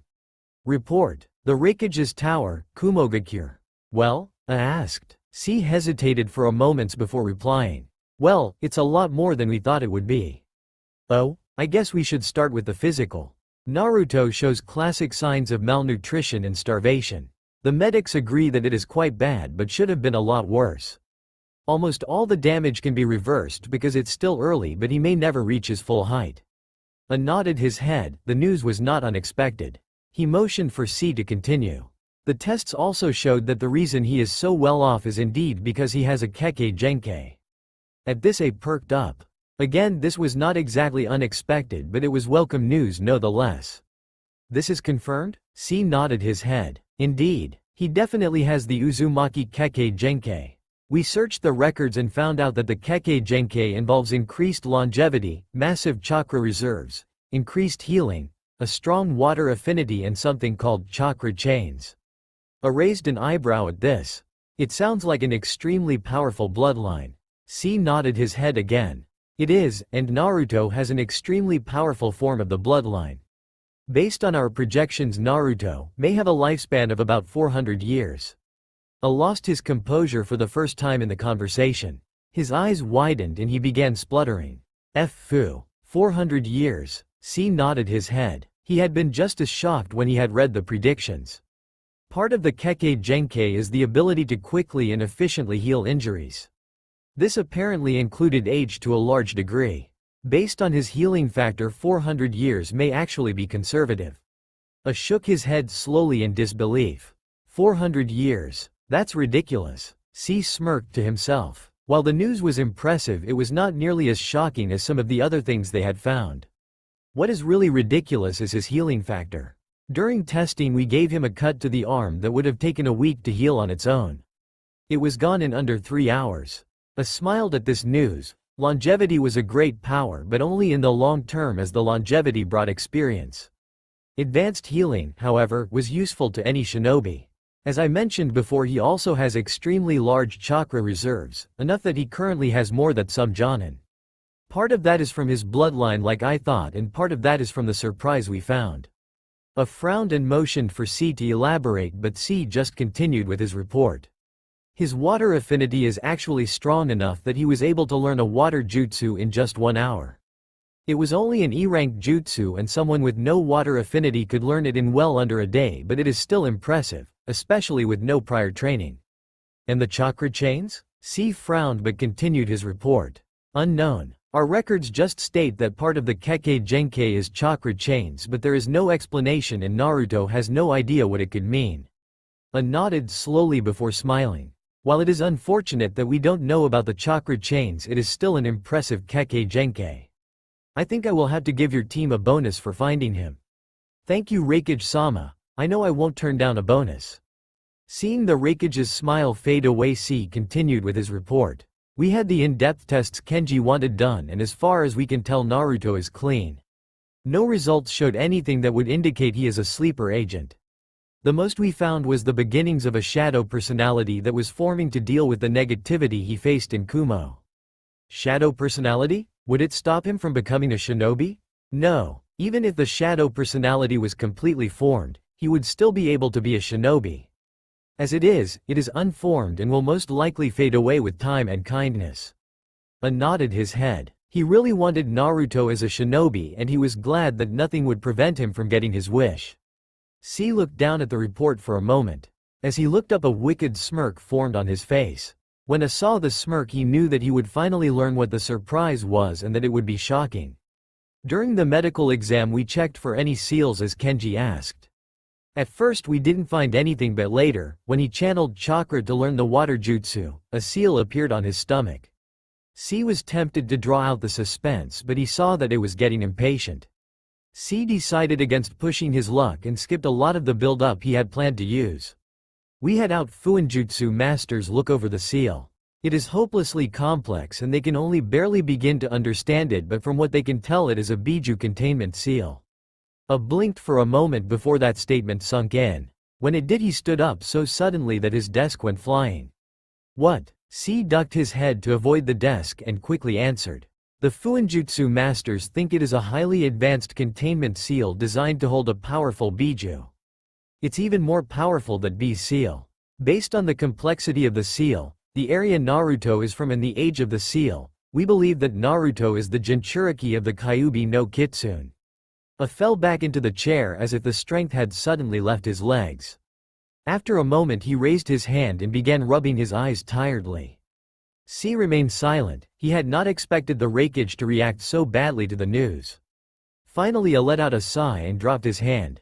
Is it possible that this is a mistake? No, Raikage-sama, at least not really. The seal is a containment seal designed to hold massive amounts of demonic chakra. Unless he contains another Biju or demon that no one has heard of, he most likely contains the Kyuubi. Suddenly became more animated. He stood up again and began to pace around the room, muttering under his breath. C righted the desk that he had thrown earlier and began picking up the papers that had been on the desk. The Raikage broke the silence so suddenly that C froze. Who else knows about this? C gave a quick shake of his head to get himself back in motion and answered the Raikage. Just the Fuinjutsu master, the head doctor, B and myself. B? Yes, when the Fuinjutsu master discovered the seal he called in B to try to see if he could sense the Biju inside. He ended up being unable to because the seal is so tight no recognizable chakra is being released. Fixed his gaze on C with such intensity that C began to get uncomfortable. Does that mean Naruto will be unable to act as jinchuriki? The Fuinjutsu masters think that the seal will loosen up when he is older and more able to handle demonic chakra. They are unsure if it will continue to loosen to the point that it will unravel or if it will stop at any point. Is this a risk to the village? Will I have to worry about the Biju breaking free from the seal and going on a rampage? C quickly shook his head and waved his hands. No, nothing like that. They said that even if it continues to unravel to the point the seal will fail, it would take nearly 80 years to become a danger. There is plenty of time to figure out a solution if it is even a problem. Nodded his head and let out a small sound of relief. He would not have liked to banish Naruto, especially with all the information he had given them, but he would have if Naruto was a danger to the village. Smiled as he realized just what this news meant for Kumo. This is excellent news. With 3 jinchurikis, 2 of which hold the most power of the Bijus, Kumo will rise to be the strongest hidden village in no time at all. After a moment his smile faded and he became a little more serious. Does Naruto know about the Biju he carries? C also let out a sigh of relief. He knew that it would have done anything to protect the village and he was glad that, at least in this case, nothing would happen. A little. He didn't know anything about it until the Fuinjutsu master started poking around. He overheard a little about jinchurikis and bijus before I moved the conversation to a different room and he can probably piece things together. The Raikage nodded his head. Alright, here are my new orders. First, when you leave here I want you to bring Naruto and B to my office. It will be better if he knows about the biju inside of him now. C nodded his head to show that he understood. Then, when you have got them, I want you to go to the doctor and the Fuinjutsu master and tell them to keep Naruto's biju quiet. If Konoha finds out we took their jinchuriki, they might kick up a fuss, and I don't want to start a war, at least until Naruto masters his Biju's power.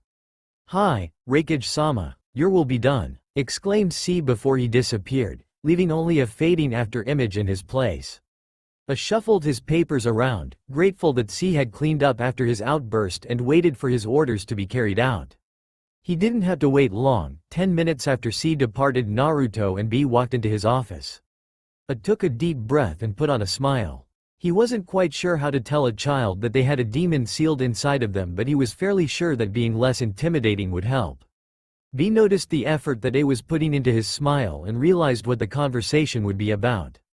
He grimaced but nodded to his brother to tell him that he understood and would help. A turned to Naruto. After a moment to gather his thoughts, he began his explanation. I'm sure that you are wondering why I called you here. Naruto thought for a moment before replying. I guess it has something to do with the tests the doctor did today. A nodded his head. C was right. Naruto was quite intelligent. That's right. I want to start by saying that nothing is wrong. You can still stay in Kumo and you can still become a shinobi when you're old enough. Naruto let out a sigh of relief. With his two biggest concerns out of the way, he could relax. If nothing is wrong with me, then it has to do with the seal that's on my stomach. Right? A blinked in surprise but nodded his head again. Correct. That seal is extremely special. In fact, there are only 9 people with similar seals in the entire elemental nations. Naruto's face scrunched up in thought. After a moment he asked a tentative question. Does this have anything to do with the jinchuriki everyone was talking about? A frowned for a moment before replying. Yes it does. To understand what a jinchuriki is, you first need to know what a biju is. To put it simply, a biju is a massive construct made of pure chakra in the shape of an animal. These beings are enormously powerful and usually filled with rage. B decided to cut in and add a few more details. Biju are ranked by the number of tails they have. The more tails, the stronger they are. Despite that, even the weakest one, the Ichibi, is stronger than any shinobi. They are walking forces of nature. A continued with his explanation. Biju are incredibly dangerous and can cause massive amounts of damage in very short periods of time. The Biju were so powerful and dangerous that they couldn't be killed or even defeated with regular ninjutsu, so instead people began to use fuinjutsu to make sure that they couldn't harm anyone. Naruto's eyes widened and he looked at his stomach again. Fuinjutsu? Does that mean that there is a Biju in my stomach? A paused for a moment and thought. It is a bit more complicated than that, but essentially yes. The more tails a Biju has, the harder it is to seal. Biju with many tails are too strong to be stored in objects and instead must be stored in humans. Those humans are called jinchuriki. Naruto stared at his stomach in fascination and awe. After a moment, A realized that he would get no reply and continued with what he wanted to say. Jinchuriki often become extremely powerful shinobi. The Biju inside them gives them advantages that other people do not. On top of that, if you are strong enough, you can eventually gain access to the Biju's power and use it as your own. Naruto started to bounce up and down but quickly stilled himself. He was excited, but he knew that shinobi did not bounce up and down when they were excited. That's awesome. Which Biju do I have? What special powers do I get? A laughed in relief. He had been worried that the kid would not take the news well, but it seemed his fears were unfounded. You hold the Kyuubi no Kitsune, the last and most powerful of the Biju. Unfortunately, we don't know what powers you will get from your Biju. We don't know any jinchuriki who have used the Kyuubi's power in the past. When you are older and can access the Kyuubi's chakra, we can find out. That's so cool. I'll be a really powerful and unique shinobi. I'll even be able to make my own techniques. I'll let Naruto celebrate for a few moments. Then he made a motion to tell Naruto to calm down. After a moment he did, and the Raikage continued. I know that you're excited, and you have every right to be. But you have to keep your Biju a secret. What? Why? Isn't being a jinchuriki a good thing? A paused for a moment before deciding to go on a small tangent. It is in Kumo. What do you mean? Why wouldn't it be elsewhere? Most people don't understand fuinjutsu. They can't believe that a little ink can hold back powerful creatures like Biju. That makes them nervous and scared. When people are scared, they often do bad things, and a jinchuriki's life can be difficult. Naruto's eyes widened in understanding. You mean the villagers? They were so mean to me because I was a jinchuriki? A grimaced but nodded. Yes, I believe so. Happily though, here in Kumo we are more used to jinchuriki. People might be a little wary around you but they won't harm or belittle you. They might even end up honoring you if you can gain full control over your biju. A jinchuriki with full control over their biju is a powerful force for any hidden village. B added to the conversation. Naruto's face had fallen when he heard that jinchuriki were treated badly, but when he heard B's encouragement his head snapped up. Alright then, I will master my biju's power and become the most powerful shinobi in Kumogakure. I won't fail. A smiled at that declaration. Naruto was so full of enthusiasm and confidence that it was hard to imagine him failing. I'm glad to hear that. Now then, I think we got a little off topic. The reason I want you to keep quiet about your biju is not because of the villagers of Kumo, it's because of the other hidden villages. Huh? Why would they matter? A snorted in amusement before answering. Like I said before, jinchuriki are extremely powerful. If other villages knew that we had another jinchuriki, they might decide to attack before you can learn to use your biju's power to defend the village. Even if they don't attack, they might send assassins or people to capture you so you can't strengthen our village. I'll let that sink in for a moment.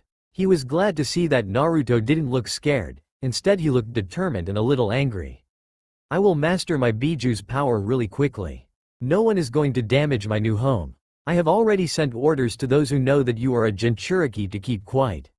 You are not to tell anyone about it unless they already know or I give you permission to tell them. Do you understand? Yes, Raikage-sama.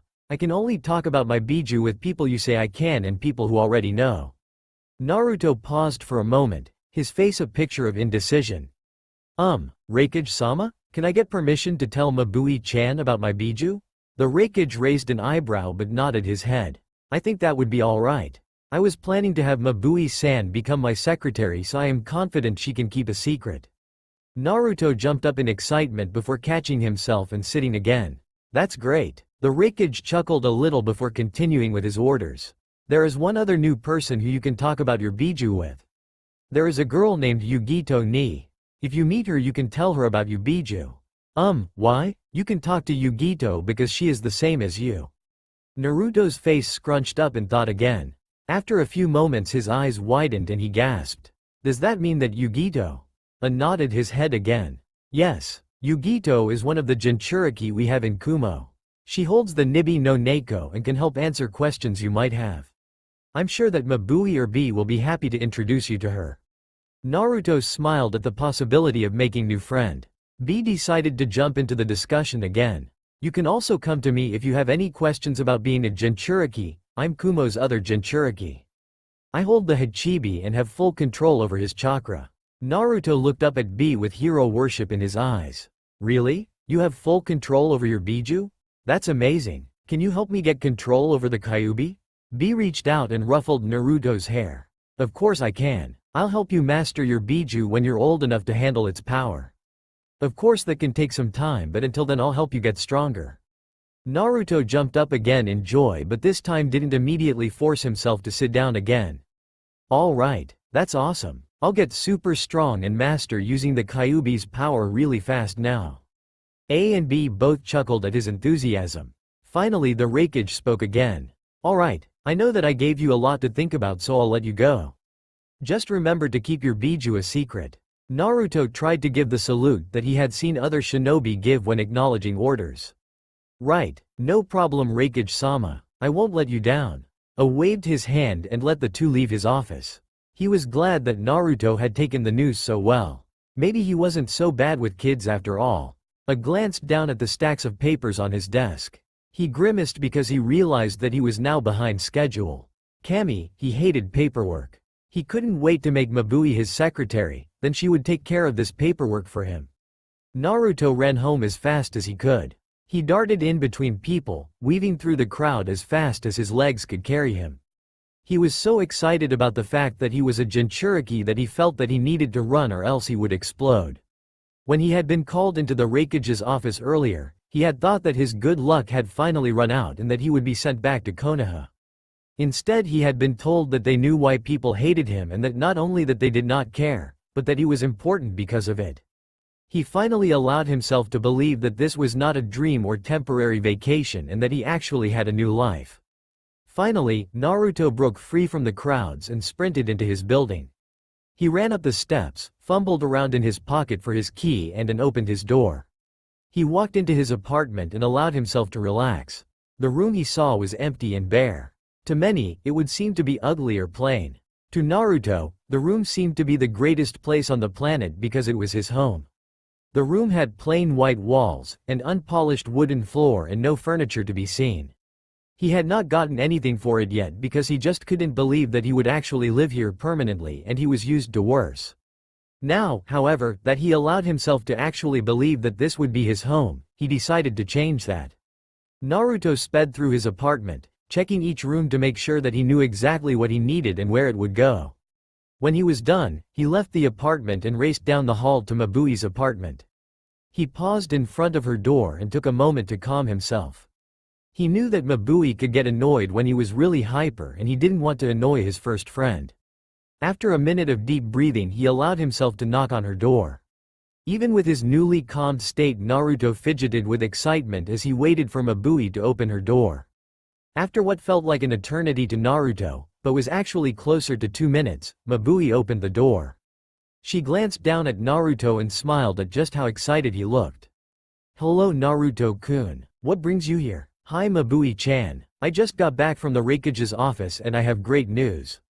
Mabui allowed herself to have a small laugh at his enthusiasm. "Oh? And just what is this great news?" Naruto's face scrunched up in concentration for a moment. "It's a secret. I'm only allowed to tell the people the Raikage lets me tell." Mabui raised an eyebrow and Naruto hastened to reassure her. "Don't worry though. I asked the Raikage and he let me tell you. We just have to go where no one can hear us." At this, Mabui raised her other eyebrow but invited Naruto in. She closed her door and activated a ceiling array that was inset in the door jamb. After a quick check to make sure it was working correctly, she turned to Naruto again. "Alright, we have complete privacy now. No one can overhear us, so you can tell me your big secret," she said playfully. Naruto nodded his head as seriously as he could. Unfortunately, he was 6 and couldn't completely pull off a serious look. "I had my medical exam today. The doctor said that I definitely have a Kekkei Genkei. They even taught me a water jutsu because my Kekkei Genkei is supposed to come with an affinity for water." Mabui blinked in surprise. Learning an elemental jutsu was an incredible feat for a 6-year-old with no prior training. His elemental affinity had to be ridiculously strong. "Really? That's great. What did you learn?" Naruto beamed at the praise Mabui gave him. "It was one of the ones that I brought with the jutsu scrolls. It's called water release, water purification jutsu, and it's used to make dirty water clean to drink." "That's amazing. You'll make a great shinobi for sure. And don't worry, I won't tell anyone about your secret," Mabui promised. Naruto shook his head and quickly corrected her. "Oh, no, that's not the secret. That's just something that happened that I thought was really cool. The secret was after that when the doctor was checking me out for seals they found something." Mabui quickly became concerned but tried to hide it. Seals were always tricky and she knew that they could be quite dangerous. "Really? What did they find?" Naruto glanced around again, as if looking for spies in her living room. He leaned forward and whispered his next statement. "They found I have the Kyuubi no Kitsune sealed in my stomach." "Isn't it great?" Mabui froze as she tried to process what he just said. What? Now that he had told his secret to Mabui, Naruto started becoming more excited. "They found that I'm a jinchuriki. And how is that great news?" she choked out. Naruto looked at her strangely, his earlier enthusiasm dulled by her own lack of enthusiasm. "It's great because that means when I gain control of my Biju's power, I'll become a really powerful shinobi.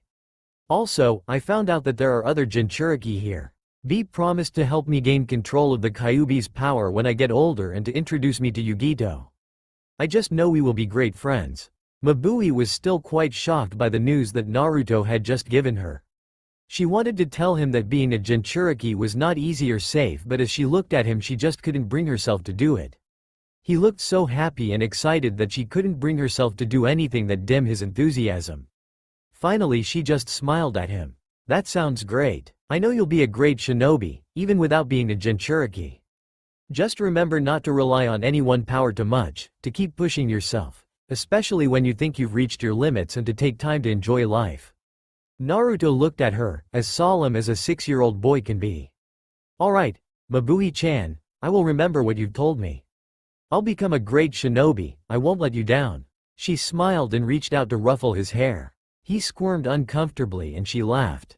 Alright, now that you've told me your secret, let's go out to do something. Naruto stopped his squirming and brightened up. Oh, I almost forgot. I wanted to ask for your help getting some things for my apartment. I have all the money the Raikage gave me and I need some furniture and stuff. Mabui smiled at Naruto. And what stuff do you need? Not knowing the suffering that his next words would cause, Naruto answered her question happily. Well, if I want to be the best shinobi ever I need to get started. So other than furniture and food I need to get things like kunai and shuriken. I guess I also need some new clothing. He trailed off as he saw Mabui smile. For some reason that smile made him more scared than he had been when he had fought the bandits. Clothing? I think, can handle that. Mabui reached out and grabbed Naruto's hand. After a few more deep breaths Naruto felt calm enough to think again. He knew that he was definitely doing something wrong but he had no clue what it was. After another moment of deep contemplation he knew that there was only one thing to do. Naruto picked up the scroll again, left his apartment and moved down the hall. After only one more minute of hesitation Naruto knocked on the door. The door opened immediately, as if the person inside was waiting for him to show up. Naruto walked in and looked up at Mabui, his eyes as large and pathetic as he could make them. I couldn't do it. Mabui smiled gently down at him. Of course you couldn't do it. It takes quite a bit of time for a person's chakra to develop enough to do jutsu.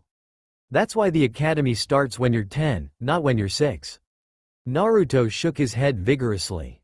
No, that's not what I meant. I could do that water jutsu that the doctor showed me fine and I can feel my chakra moving when I'm trying to make a clone but it just isn't working. Mabui blinked in surprise and frowned. You mean you can actually feel your chakra moving as you do hand signs? Naruto nodded his head. Yes, my chakra moves around as I make each hand sign, just like with the water one. It's just that at the end, nothing happens. Mabui nodded her head slowly as she thought about what he had said. After a minute of thinking she nodded her head as she reached a decision. Let me see here. This is a little over my head. Just wait a minute please. Naruto went to ask a question but stopped when he realized that Mabui was gone. He shook his head and moved further into the room. He took a seat and decided to pass the time by making hand signs to see just how his chakra moved.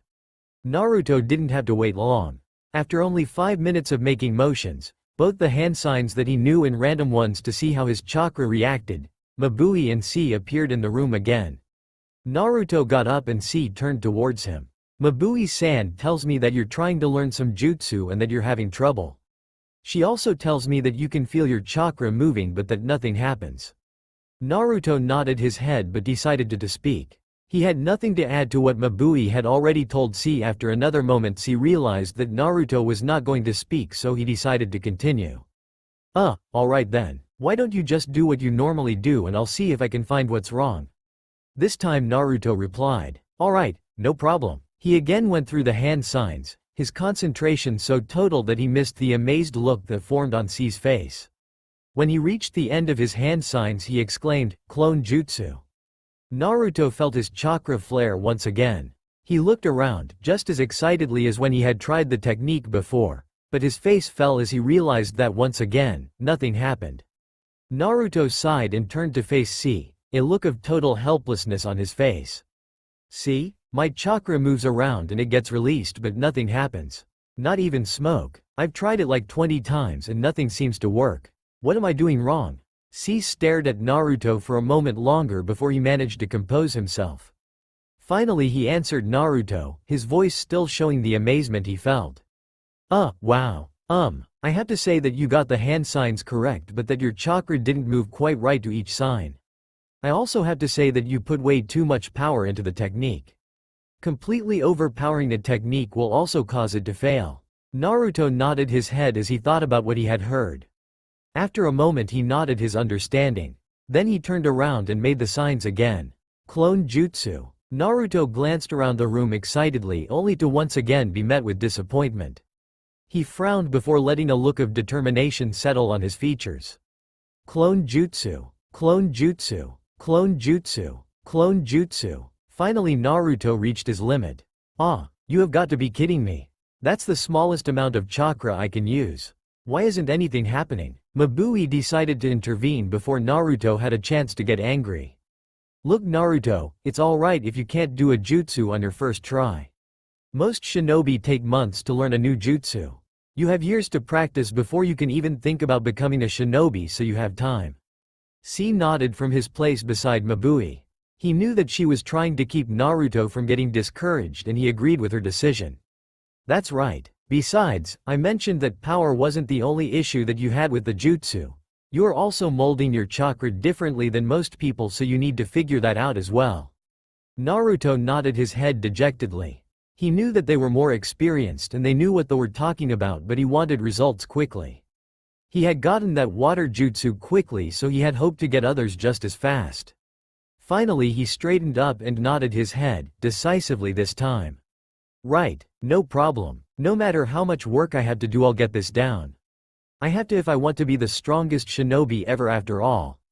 Mabui sighed in relief. She was glad that the incident hadn't damaged his confidence in himself. She smiled at him and decided to offer her help. That's great to hear. Now then, I'm not sure how to go about fixing the way you mold chakra, but learning to control your chakra is common enough. I'll teach you an exercise you can do so you can decrease the amount of chakra you use. Naruto jumped up and down from excitement. Wow, really? Awesome. What is it? What do I have to do? Mabui laughed to herself and tried to get him to calm down a little. Alright, settle down now. You need concentration to do this, at least at first. Once Naruto calmed down enough to pay attention, she continued her explanation. This is the most basic chakra control exercise. It's called the object sticking exercise. What you do is use your chakra to stick an object to your body. The objects start off small and light but get heavier and larger as you get better. Naruto nodded enthusiastically to show that he had understood her and looked around for something to use for the exercise. Mabui smiled at his drive to learn and handed him a blank scroll from her desk. Now then, most people start by sticking things to their foreheads. They use other places to increase the difficulty. Remember that too little chakra means that the scroll falls off and too much chakra causes the scroll to fly away. Naruto nodded, placed the scroll on his forehead and used the least amount of chakra he could manage. He gently pushed it from his forehead into the scroll. As soon as his chakra touched the scroll, it exploded from his grip, flew across the room and tore itself to pieces. All three people in the room stared at the destroyed scroll in amazement. Mabui was the first to react. Well, that was too much chakra. I guess this will take a while to learn. Naruto nodded his head and accepted another scroll from Mabui. Naruto frowned in concentration. He placed the piece of shredded scroll on his forehead and gently pushed chakra into piece of paper immediately tore itself from his grasp and blew across the room. He got up and headed to the pile of destroyed scrolls that rested against the wall he was facing. Before he reached it, however, he was stopped by C's voice. This isn't working. Mabui immediately tried to argue with him. What do you mean? This takes time. You just... No. C interrupted. It's not working. Naruto has been trying this same exercise for 3 hours now and not one change had occurred. I'm not saying a noticeable change, I mean any change at all. That means this exercise is useless. Naruto's face fell. I'm trying the best I can. This time C interrupted Naruto. Relax. I know you're trying as hard as you can. In fact, most people would have taken a break an hour ago. It's not your fault you're not getting the exercise, it's just impossible for you right now. Mabui frowned and went to argue with C's opinion.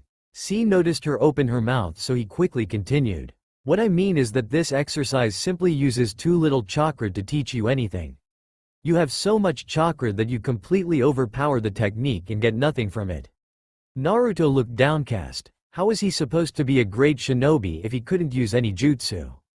C saw how depressed Naruto was getting and he hastened to relieve his worry. That means we need to come back to this exercise later, when you have better control. To get that control we just have to start you on a different exercise, one that uses more chakra. Mabui slowly nodded her head. I guess I can see your point. If he can't do object sticking exercise we can start him on wall walking. It uses a lot more chakra, so he will have better success with it. C shook his head in disagreement. No, I don't think that would help either. Mabui blinked in surprise. What? Why? C pursed his lips for a moment, thinking deeply on how best to describe his thoughts, before he relaxed and began an explanation. The wall walking exercise does use more chakra, but it also requires more finesse than Naruto has right now. That finesse is usually gained by doing smaller exercises like the one before. No, what we need is a chakra control exercise that uses a lot of power with little finesse right now. We can go back and work on finesse once he can control the amount of chakra he uses. Mabui nodded her head slowly in response. I guess that makes sense. She paused before continuing more confidently. Alright, I just know the basic control exercises, so I guess we will have to do research or make one up. C smiled at her reply. No, we won't, I have just the technique that will help. He turned to Naruto to continue his explanation. Most chakra control exercises focus on allowing a shinobi use minimal amounts of chakra for jutsu or increasing the control they have over their chakra so they don't waste chakra when they use is useful for most ordinary shinobi and ordinary techniques. That being said, some techniques only get stronger when overpowered, and those kinds of chakra control exercises leave a shinobi ill-prepared to use them. Naruto nodded to show that he understood what he was being told. To help train shinobi to utilize large amount of chakra, there are other techniques, ones that use a lot of power with little control, at least at first. I think we will start you on one of the most advanced and work your way down until you can control your chakra enough to do the delicate work. Naruto pumped his fist into the air. He was so excited that he would be able to learn to control his chakra. Alright, I'll work on this until I master my chakra. Then I'll learn all the techniques I can until I become the most powerful shinobi in the world. C smiled and began explaining the exercise. This technique is called the chakra bubble. It works on the principle of chakra repulsion. Seeing Naruto's confused expression, Mabui jumped in to explain a little about chakra. You see, Naruto-kun, chakra is a strange force that no one really understands. What we do know is that in its most pure form we can use outside of our bodies. That's what we use in chakra control exercises. Chakra has a push-pull nature. That means that up until a certain point chakra pulls things to it. After that point, chakra pushes things away from it. Right. Most of the exercises we mentioned before used the before point to pull things to you or you to things. This exercise is based on that after point to push you away from things and things away from you. Naruto took a moment to absorb the information about chakra. That seemed like it could be useful late. Finally he nodded his head to indicate that C could continue. Now this exercise in its final form creates a bubble of chakra around you that pushes everything away from you, including the ground, until you can float without damaging the ground. Mabui turned her head sharply to face C. What? That technique has to be ridiculously complicated and has to require much more finesse than wall walking. You can't expect Naruto-kun to learn this technique with no prior training. C waved away her concerns. Now, I wouldn't have brought it up if I didn't have a plan. Just listen. Mabui nodded her head guardedly. She didn't want C to get Naruto's hopes up with an impossible dream. You are right to say that the technique is impossible to learn with no prior training. That being said, there are a few steps that someone has to do before they get up to completing the technique that will be perfect for Naruto-kun. Once he can finish the steps he can right now, he can move to a lower level exercise and complete the chakra bubble later. Naruto decided to jump into the conversation. He didn't like that Mabui didn't think he could learn this technique. I'll learn the chakra bubble in no time at all. I'll even master the technique before I join the academy. That's my promise. Mabui and C smiled at Naruto's enthusiasm and childlike confidence. All right then, when we get to the point that I feel we can move on to another exercise, I will tell you how to continue this exercise. Just don't focus on the chakra bubble to the exclusion of your other techniques. Naruto nodded solemnly and promised to not get distracted. You also have to promise to follow the rules I give you about learning this technique. It uses a lot of chakra, so it can be very dangerous. Alright, I'll be careful. Good. Now, the first rule is to always practice this technique outside. It can be very destructive, especially in its initial stages, and you don't want to damage any buildings. I'll show you a place you can go to practice. I understand, C-san. The second rule is that you are not to practice this technique for more than 4 hours a day. This must be in blocks of at most 2 hours at a time with at least a 3-hour break in between. This technique uses a lot of chakra, and if you're not careful you can get chakra exhaustion, which is dangerous. Naruto frowned in disappointment at not getting to practice constantly but nodded his agreement. The final rule is that you are not to show anyone how to do this technique. If anyone tries it without properly knowing what can happen and without proper instruction, it can be quite dangerous. When Naruto finished giving his agreement for the third time, C began to explain the actual technique. The chakra bubble is very complex. To finish the technique you would have to release the exact same amount of chakra out of every tenketsu on your body simultaneously. Then use shape transformation to shape the chakra into a bubble and push enough chakra into the technique to levitate while keeping enough control to keep from damaging the area under you. Naruto's eyes got huge as he listened to what he had to do. He didn't understand everything, but it sounded complex and difficult. Like I said earlier, this technique has many steps to getting that far. The one we'll start with is actually the levitating. To do this you have to push chakra out from your feet until you can stand on your chakra like it was the earth. Don't worry about damaging the ground or how high you end up when you're stable. That's for later, you just need to get stable first. Naruto grinned with joy. Flying, or at least levitating, sounded awesome. His excitement was cut short when Mabui decided to cut in. That sounds really dangerous, especially because Naruto-kun doesn't have any control and has massive amounts of chakra. He could blast himself high in the air and get hurt by the fall. C had anticipated her objection and had a reply ready. I planned to have him practice on training ground 76. Seeing Naruto's confusion, C decided to elaborate. Training ground 76 is primarily used for learning to enhance your muscles with chakra. While learning it is possible to enhance your muscles to the point that you can seriously hurt yourself by moving incorrectly. That training ground had a special seal to stop dangerous movement safely. Naruto nodded excitedly once again. He jumped up and made to run to the door. Alright, let's get going. The sooner I learn this, the sooner I can become a powerful shinobi. Mabui chuckled to herself but stopped him from leaving. Just 1 minute, Naruto-kun. I have a few more things I want to talk to you about before C shows you this technique. Naruto pouted in disappointment but sat down. Ah, what is it? I want to learn how to levitate. C snorted in amusement, but Mabui ignored him and put on a serious expression. I realize that you want to become a powerful shinobi, the most powerful shinobi in the world in fact, and I want to help you achieve your dream. That being said, I also want you to train as safely as you can, so I want to go over some rules you have to follow while training.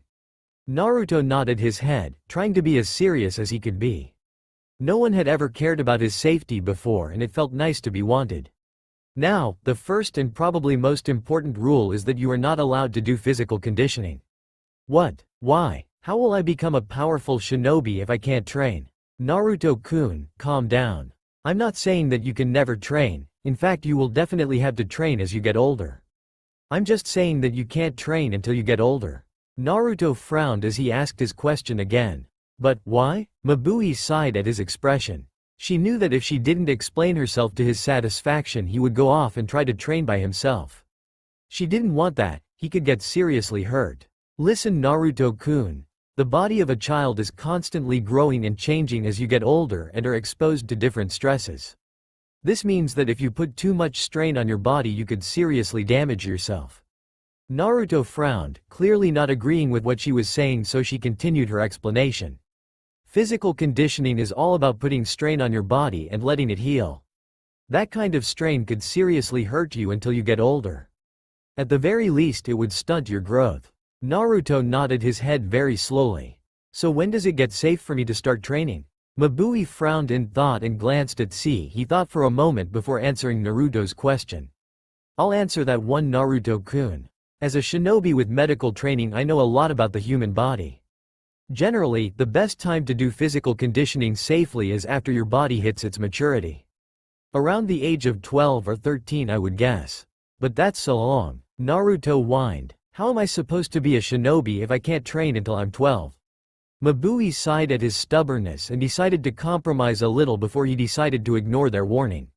You can do some exercises, just not the amount that most shinobi do. Too much exercise in too short a period of time is what causes the damage I'm worried about. You have to work your way up gradually, at least until your body starts to mature, then you can really start physically training. C threw in some more support to make sure that Naruto would follow their advice. Besides, you already have so much to do that you wouldn't be able to really focus on physical conditioning. Naruto blinked in surprise. Really? What do I have to do? C smirked inwardly as he caught Naruto's attention. It looked like that they had gotten through to Naruto after all. Well, first you have to work on chakra control. That will take a lot of time. Then you need to fix your problem molding chakra. After you finish that you can start to learn ninjutsu and genjutsu. They use chakra so you can do as much training as you want. Mabui quickly continued before Naruto could protest that it wasn't enough. You also need to learn the skills shinobi need to survive. Things like first aid, wilderness survival, stealth, and strategy. If that isn't enough, you have to learn how to throw kunai, shuriken and senbon, how to identify, use and counter poisons, and how to make, detect and disarm traps. Naruto's eyes grew wider and wider as the two shinobi added more topics he would need to learn. C started to smirk outwardly as he threw out a few more topics. And on top of all that, you can start to learning a taijutsu, a kenjutsu and or a bukajutsu style. You can learn the forms, how to use the weapons and get some muscle memory before you start physical conditioning to make yourself faster and stronger. Mabui also saw how big Naruto's eyes were getting and decided to make sure that he was far too busy learning to worry about intense physical conditioning. If you're really good, you can also learn things like nature transformation, shape transformation, chakra flow techniques, fuinjutsu, how to use your biju's power, how to use your kekkei genkei, and possibly start making your own techniques to use. Naruto's eyes were so wide that C thought for a moment that they would fall out of his head. Whoa, that's a lot of stuff. I have to learn all that before I can become a proper shinobi? Naruto asked nervously. Mabui chuckled and began to ease Naruto's worry. No, you don't have to learn all that to be a shinobi. That's just the kinds of things that you need to learn to be the strongest shinobi in the world. We'll start you off slowly and add more as you show you can handle it. Naruto sighed in relief. So, what are we going to start with? C's chuckle gained Naruto's attention once again. Have you forgotten already? We were just about to start your chakra control lessons. Most of the things on the list are difficult or impossible to do with poor chakra control. Naruto nodded sheepishly. He had forgotten about what they were doing. First in his disappointment at being told he couldn't train, and then at his worry about how much he would have to learn. You can also start learning some shinobi skills like first aid, trap making and wilderness survival while you have to rest. Mabui added, I will lend you some scrolls you should read. You can learn a lot from them and they will get you ready for practical lessons in each subject. When Naruto nodded his understanding, Mabui continued with her previous topic. Now then, before we were interrupted, I was telling you the rules I expect you to follow while training. Naruto looked down sheepishly. He knew that it was his outburst that had caused her to stop her list of rules and kept him from training for even longer. Before he could apologize, Mabui spoke again. Don't worry about it, Naruto-kun. Just remember and follow the rules. Alright, Mabui-chan. I know you're just looking out for me, so I'll do as you ask. That's good, Naruto-kun. Like I said before, the first rule is that you're not allowed to follow a shinobi physical training regime until you're older. The second rule is that you're to follow any and all instructions we give you about an exercise. Limits like the one C gave you for the chakra bubble exercise are supposed to keep you safe, so make sure you follow them. I will follow your instructions, Mabui-chan. C-san, don't worry. Good. The third rule is that you have to take care of yourself while training. That means no skipping meals, staying up all night, or pushing yourself to the point that you could hurt yourself. You need to be in top condition or you could hurt yourself badly.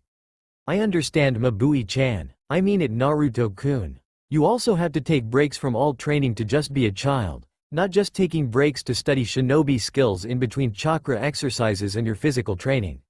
But, why? Naruto pouted. I want to learn to be a shinobi as fast as possible. Why do I need to stop training to just do nothing? Naruto, this is very serious. C answered Naruto's question, his face as serious as Naruto had ever seen it before. Being a shinobi is a dangerous profession. Death will be a constant companion. You will have to deal with the darkest parts of humanity, and you will see and possibly do many terrible things. Shinobi who don't have some kind of coping mechanism will break under the strain they are placed under. Taking time to just be a kid will help you later, when you are an actual shinobi yourself.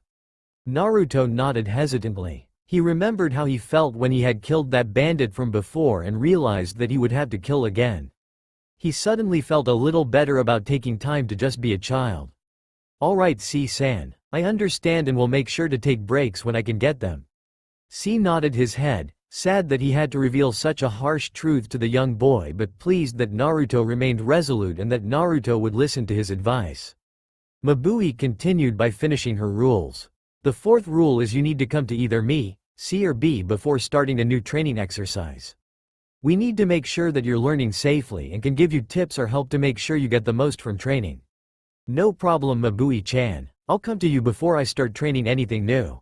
Good. The final rule you have to follow is that you are not allowed to teach anyone anything we teach you without our permission. Some things we are teaching you can be dangerous if they not performed correctly or they are done by a person who is not ready. Only we can tell if someone is ready or not to learn the things we're teaching you, so come to us if anyone wants to learn what you're learning. Naruto nodded his head to show his understanding. Alright Mabui-chan, I will follow your rules. Mabui smiled. Good. When we're training, call me Mabui-sensei. You can call me Mabui-chan again when we're done. Now follow me closely. I'll show you to the training ground the first few times you do this training but you'll need to remember how to get there for later. Naruto jumped up and followed Mabui closely. He was excited that he was one step closer to accomplishing his dream. Naruto walked through the streets of Kumo, his hand in his pockets and a huge grin on his face. It was barely even 1 week after C had shown him how to start the chakra bubble exercise and while he had not mastered the first step, or even really completed it, Naruto was making serious progress. C had been very impressed at how fast he was progressing with his chakra control. C had even predicted that he would finish the exercise by the end of the next week and master it enough to move on by the end of the month. He was doing less well on his reading but no one was disappointed by that. He had tried his best to puzzle through the scrolls on his own but had ultimately had to go to Mabui for help. Mabui had been angered when she found out that no one had even bothered to teach him to read. She had immediately begun to teach him how to read whenever she could and Naruto soaked up the knowledge like a sponge. Mabui had told him that he would be ready to start puzzling through the scrolls she had originally given him in another 2 months. None of that was what had put the smile on Naruto's face however. The event that had Naruto so excited was the large festival that was going on around him. He was not actually sure just what the people around him were celebrating, but he was celebrating his new beginning as a citizen of Kumo. Naruto finally decided that his first destination had to be one of the many carnival game stalls that lined the streets. He tried to see what every stall around him was doing so he could pick the best activity for himself, but found that he was too short to get a good look into each stall. Finally Naruto gave up on his attempted reconnaissance and decided to just pick a stall at random. He closed his eyes and span around, upsetting many of the people trying to walk past him, and found himself facing a small hut that had few people around it. Naruto shrugged his shoulders at his random choice and headed in the direction he was facing. He quickly ducked through the crowd and pulled himself up into one of the many seats facing the interior of the hut. Inside the small gaming hut was a small, mousy-looking man. He was dressed in a bright coat with rhinestones scattered across it in the shape of constellations that seemed just a little too large for the man inside. Naruto quickly noticed that there was only one other person sitting at the stall with him. The person was a young, blonde girl that he thought was around his age. She was wearing black, shinobi-style pants and a pale pink shirt. The girl looked over at the noise he made when he sat down and a huge smile grew across her face. "Alright," the girl exclaimed. Finally, Naruto blinked in surprise. "Huh?" he asked intelligently. The girl snorted. "I've been waiting 10 minutes for someone else to want to play this game. He only lets people play it in pairs because he wants people to compete for prizes." Naruto looked over at the mousy-looking man. He nodded his head in what Naruto could tell was fake enthusiasm. "The little lady is correct," the man replied in an unnecessarily grand voice. "You need 2 people to play this game. It's more exciting if there can only be one winner." Naruto looked back at the girl and she explained a little more. "This is the only game that I found so far that has shinobi gear as prizes." Naruto's head snapped back towards the man only to receive another nod. The lady is correct again. I am proud to announce that this is the only stall in the whole fair that uses shinobi training gear as prizes. Instead of getting stuffed animals or action figures, you can win training shuriken or blunted kunai. Naruto jumped up and down in his seat excitedly. This was so much better than he had originally thought. Not only did he get to play the fun games other kids used to talk about, but he got training material out of it too. That's awesome. What do I have to do? The man immediately jumped into the quick, precise pattern of a man who had given a speech many times before. This is the amazing shinobi games. Here you have to compete with a partner by throwing ping-pong balls into the cups to get prizes. Blue cups are 1 point, red cups are 2 points, green cups are 5 points, and the gold cup is worth an amazing 10 points. At the end, the person with the most points wins and gets to choose a prize based on how many points they have. Naruto frowned as he thought about the rules. What about the other person though? The carnival worker shrugged. They're welcome to try again later. Naruto bit his lip in indecision for a moment before he shrugged and nodded his head. Alright, I'll play. The girl and the man both smiled. Apparently this wasn't a popular stall. The man added the last few rules now that he had reeled them in. Great. It's 5 ping-pong balls for 50 ryo. It's also against the rules for any active duty shinobi to play, too easy for them. Naruto nodded and handed over the 50 ryo. The girl had evidently paid before because the man immediately handed over the ping-pong balls to each of them. Naruto picked up the ball and bounced it in his hand. He took careful aim and threw the ball. It flew through the air at the gold cup, bounced off the rim and landed in a blue cup. He groaned in dismay before trying again for the same results. He finally decided that the gold cup was just too difficult for him and went after a green cup instead. He threw 2 more balls before glancing at his opponent. He watched as she threw her last ball into another green cup and tallied up her score. He quickly realized that she had gotten 4 green cups and a blue cup.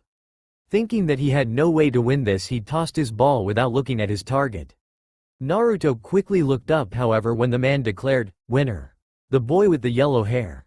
To Naruto's amazement, his last ball had fallen directly in the gold cup that he had tried to hit in the beginning. He was shaken out of his shock when the girl got up. She quickly walked away with a frown on her face. Naruto wanted to tell her that he would play her again and that she shouldn't be so sad, but he was distracted by the mouse-like man. You got a total of 22 points, that means you can get anything on these shelves totaling up to 20 points. Naruto glanced at the shelves the man was pointing to. Sitting on the shelves were training shuriken and kunai, a grappling hook set, some climbing gear, a small spool of ninja wire and a small training sword. He glanced at the price tags and thought about all the cool things he could get with his points, but stopped when he remembered the girl he had won against. Finally he decided and, after he grabbed the items he took, ran in the direction the girl had gone. He caught up to her fairly quickly, her pink shirt and small stature making it easy for him to find her. Naruto ran up to the girl and smiled at her. She blinked in surprise at seeing her recent opponent, unsure just why he had tracked her down. Naruto saw that she was confused, so he decided to take the innovative. "Hi, I'm Naruto Uzumaki and you were really great back there." The girl blinked before blurting out her reply. "What? But I lost." Naruto shook his head at her answer. "Nah, you did way better than what I did. I was just really lucky. You were really precise." The girl let a small smile grow on her lips. "Hey, well, I've been trying it all day, I should be pretty good by now." Naruto's grin grew wider. "Yeah, you totally should have won, that's why I want you to take this." Naruto handed over the small bag that he had been holding. The girl reached into the bag and pulled out a set of black, fingerless gloves with 3 thin, straight blades attached to the top by a steel plate.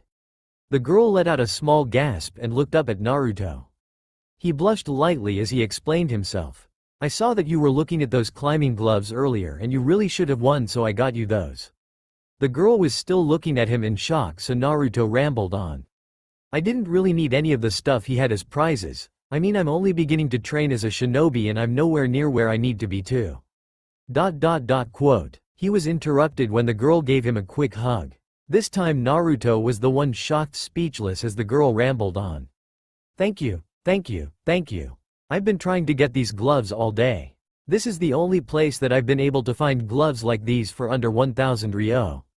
It's just that I wasn't very good at first and then no one wanted to play and then you came along and… Quote. Naruto interrupted her with a chuckle. Hey, it was no problem. Like I said, you really should have won. The girl smiled at him and took a moment to calm down. When she started speaking again, she was much more like she had been back at the game stall, excited and happy but under control. Thanks. I've always liked climbing and these will help a lot. I've wanted a set since I saw them but it takes so much money to get them from a store.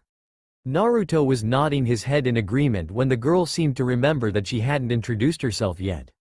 Oh, right. How rude of me. I forgot to tell you my name. I'm Yugito Ni and I want to be the greatest Kunoichi in all the elemental nations. Naruto blinked in surprise. Wait, what? Did you say you were Yugito? The girl's smile dipped a little and her eyes narrowed. Yeah, you have a problem with that? Naruto shook his head hurriedly. No, not at all. It's just that the Raikage told me to look out for you. He said that you were cool and that we had a lot in common. Yugito's smile grew back to what it originally was. Oh really? What did he say? Naruto looked around for a private place but quickly found that he couldn't find one. He gave up after a moment and spent another minute trying to figure out how to tell her about his Biju without anyone else overhearing. I guess you could say that we have a lot in common with B-san as well. Yugito blinked at his short answer after taking so long to think of a reply. Then she analyzed exactly what he said and froze. Are you making fun of me? She asked dangerously. Naruto shook his head as seriously as he could manage. No, all three of us have a lot in common. I'm supposed to keep it a secret for now but I'm allowed to tell you. She nodded very slowly before holding up 2 fingers near her waist. Naruto looked around as well before answering her with 9 fingers. Her eyes grew wider at his reply. Seriously? Naruto nodded his head. Yeah, but how? Naruto looked around to make sure that no one was paying attention to them before replying as vaguely as he could manage. I only moved to Kumo recently. Before that I was in Konoha. B.C. and Mabui rescued me and brought me here. Yugito took in his story before nodding her head. She was extremely intelligent and was able to get quite a few details from the short story and she had a pretty good idea of what had happened. Wow, that's actually really cool. And you're around my age too. Naruto nodded enthusiastically. It is really cool. He paused for a moment as he tried to figure out how to continue the conversation. He really liked talking to Yugito, it was almost like he had a friend his own age. So, where were you going before I stopped you? Yugito blinked at the change in topic but realized that there was nothing else that could be discussed outside of a secure place so she just went along with it. I was going to find someplace to eat. I've been sitting at that stall for 5 hours now. Naruto nodded his head nervously. Ah, I see. Would you like to, maybe. Naruto was interrupted by a laughing Yugito. Sure Naruto-san, I would love to get to know you. Why don't you come with me to get something to eat and then we can explore the fair together? Naruto sighed in relief and grinned. Hey, that was way more awkward than I thought it was going to be. What do you like to eat? Yugito grinned fiercely and relied with a fervor that he had never heard related to a food before. Sushi. Naruto concentrated as hard as he possibly could. First he connected with his chakra, a process he had done so many times already it was as easy as breathing. Then he carefully pushed the chakra down to his legs. He had learned to be careful the hard way. Too much chakra, too fast would cause his legs to feel like they were burning, and would overload his tenketsu. He'd had to stop training for 3 days after he'd done that. Once he had a strong enough flow he gently pushed it out through the tenketsu on his feet. Naruto felt his chakra flow out of his body like it had countless times before. He started by pushing gently, causing him to wobble gently 5 inches above the ground. Slowly he increased the flow of chakra through his feet. He stopped focusing on his surrounding or his balance on the pillar of chakra he was forming, only the stability of the pillar mattered. Finally, after what felt like an eternity to Naruto, the pillar under him stabilized. He felt emotions traveling through him, shock, joy, excitement, before his pillar of chakra started to destabilize. He quickly pushed the emotions away and focused on the pillar. After a moment that seemed to go on forever, the chakra pillar stabilized again. Carefully keeping his focus on his chakra, Naruto opened his eyes.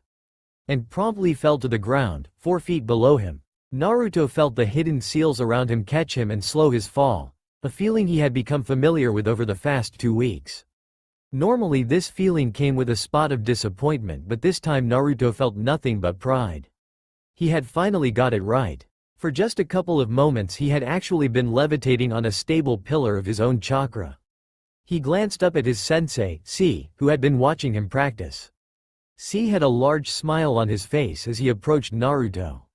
"Maybe I was just seeing things, but it looked like you got it that time." Naruto grinned from ear to ear as he replied to C's playful taunt. "You didn't imagine it, I finally managed to levitate." C nodded his head to show his appreciation of Naruto's work. "You did, didn't you? I have to tell you that is the fastest I have ever seen someone complete this portion of the chakra bubble. Of course most people can't work as long as you without getting chakra exhaustion, but then again, they usually have much better control than you do." Naruto's smile grew larger at the praise. He really was advancing in his goal. At this rate he'd be the best shinobi in the world in no time. "So what now, C-sensei?" C put on a fake shocked look. "What do you mean, what now? Now you do it again." Naruto put on his best pout, not that he would ever call it a pout, it was much more like his manly pleading look, and whined at C. "Ah, but why? I finished the exercise, didn't I?" C squatted down so he was at Naruto's eye level. "You did complete it, yes. And if I was any less of a good sensei I would allow you to move on to the next exercise. What you really need to know though is that while you did manage to complete the exercise I gave you, you have nowhere near mastered it." Naruto looked at C's expression and knew that what he was saying had to be important. He only ever had that expression when what he was saying was vitally important. Knowing that, Naruto tried his absolute best to listen and understand. "I don't get it. What do I have to do?" C could see that Naruto wasn't understanding his idea, so he tried to put it in a different way. "Look Naruto, the difference between a good shinobi and a great shinobi is that a good shinobi learns many techniques while a great shinobi masters many techniques." Naruto instantly knew that he wanted to be a great shinobi, he wanted to be the best, so he asked for some more answers. "What does it mean to master a technique?" C smiled at Naruto's question. He knew that mentioning a great shinobi would get Naruto's attention. "That depends on the technique, Naruto-kun. Generally you know you have learned a technique if you can use it, and you know you have mastered a technique if you can use it naturally, with the least amount of effort possible." Seeing that Naruto was lost, C decided to give some concrete examples. "For things like taijutsu or kenjutsu, you know a move if you can pull it off, but you master a move when using a move becomes natural to you. It becomes something you don't have to think about to do. For ninjutsu or genjutsu, you usually master a jutsu if you use the least amount of chakra necessary to pull off the technique, and if you can do it without at least some of the hand seals." Naruto nodded his head slowly. "So in this, I would have to be able to balance instantly without thinking about it?" C nodded his head back and forth to show that Naruto was partially right. "Kinda, if you really want to master this move you have to be able to do things like build the pillar in under 10 seconds and then be able to fight on it. We aren't going to go that far. For us, mastery is being able to stand on the pillar and deal with distractions without falling." Naruto got a stubborn look on his face. C had just told him that great shinobi had to master techniques and was now telling him that he wouldn't be mastering this. That wasn't going to go over well with the young jinchuriki. "No, I'm going to master the levitating like you said before." C looked surprised at his defiance. "Oh, why would you want to do that? It will take much longer to train you up if you try to completely master every technique I teach you." Naruto nodded his head, his face filled with determination. "You said that a great shinobi needs to master the skills that they learn. If I want to be the best shinobi in the world I need to be a great shinobi.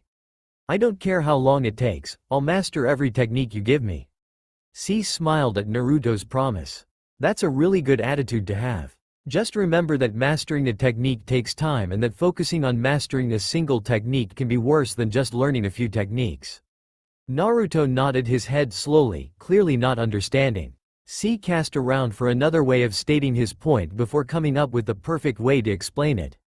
Having one mastered jutsu would be better than having 2 learned jutsu, but mastering that jutsu could take the same amount of time learning 3 jutsu would take.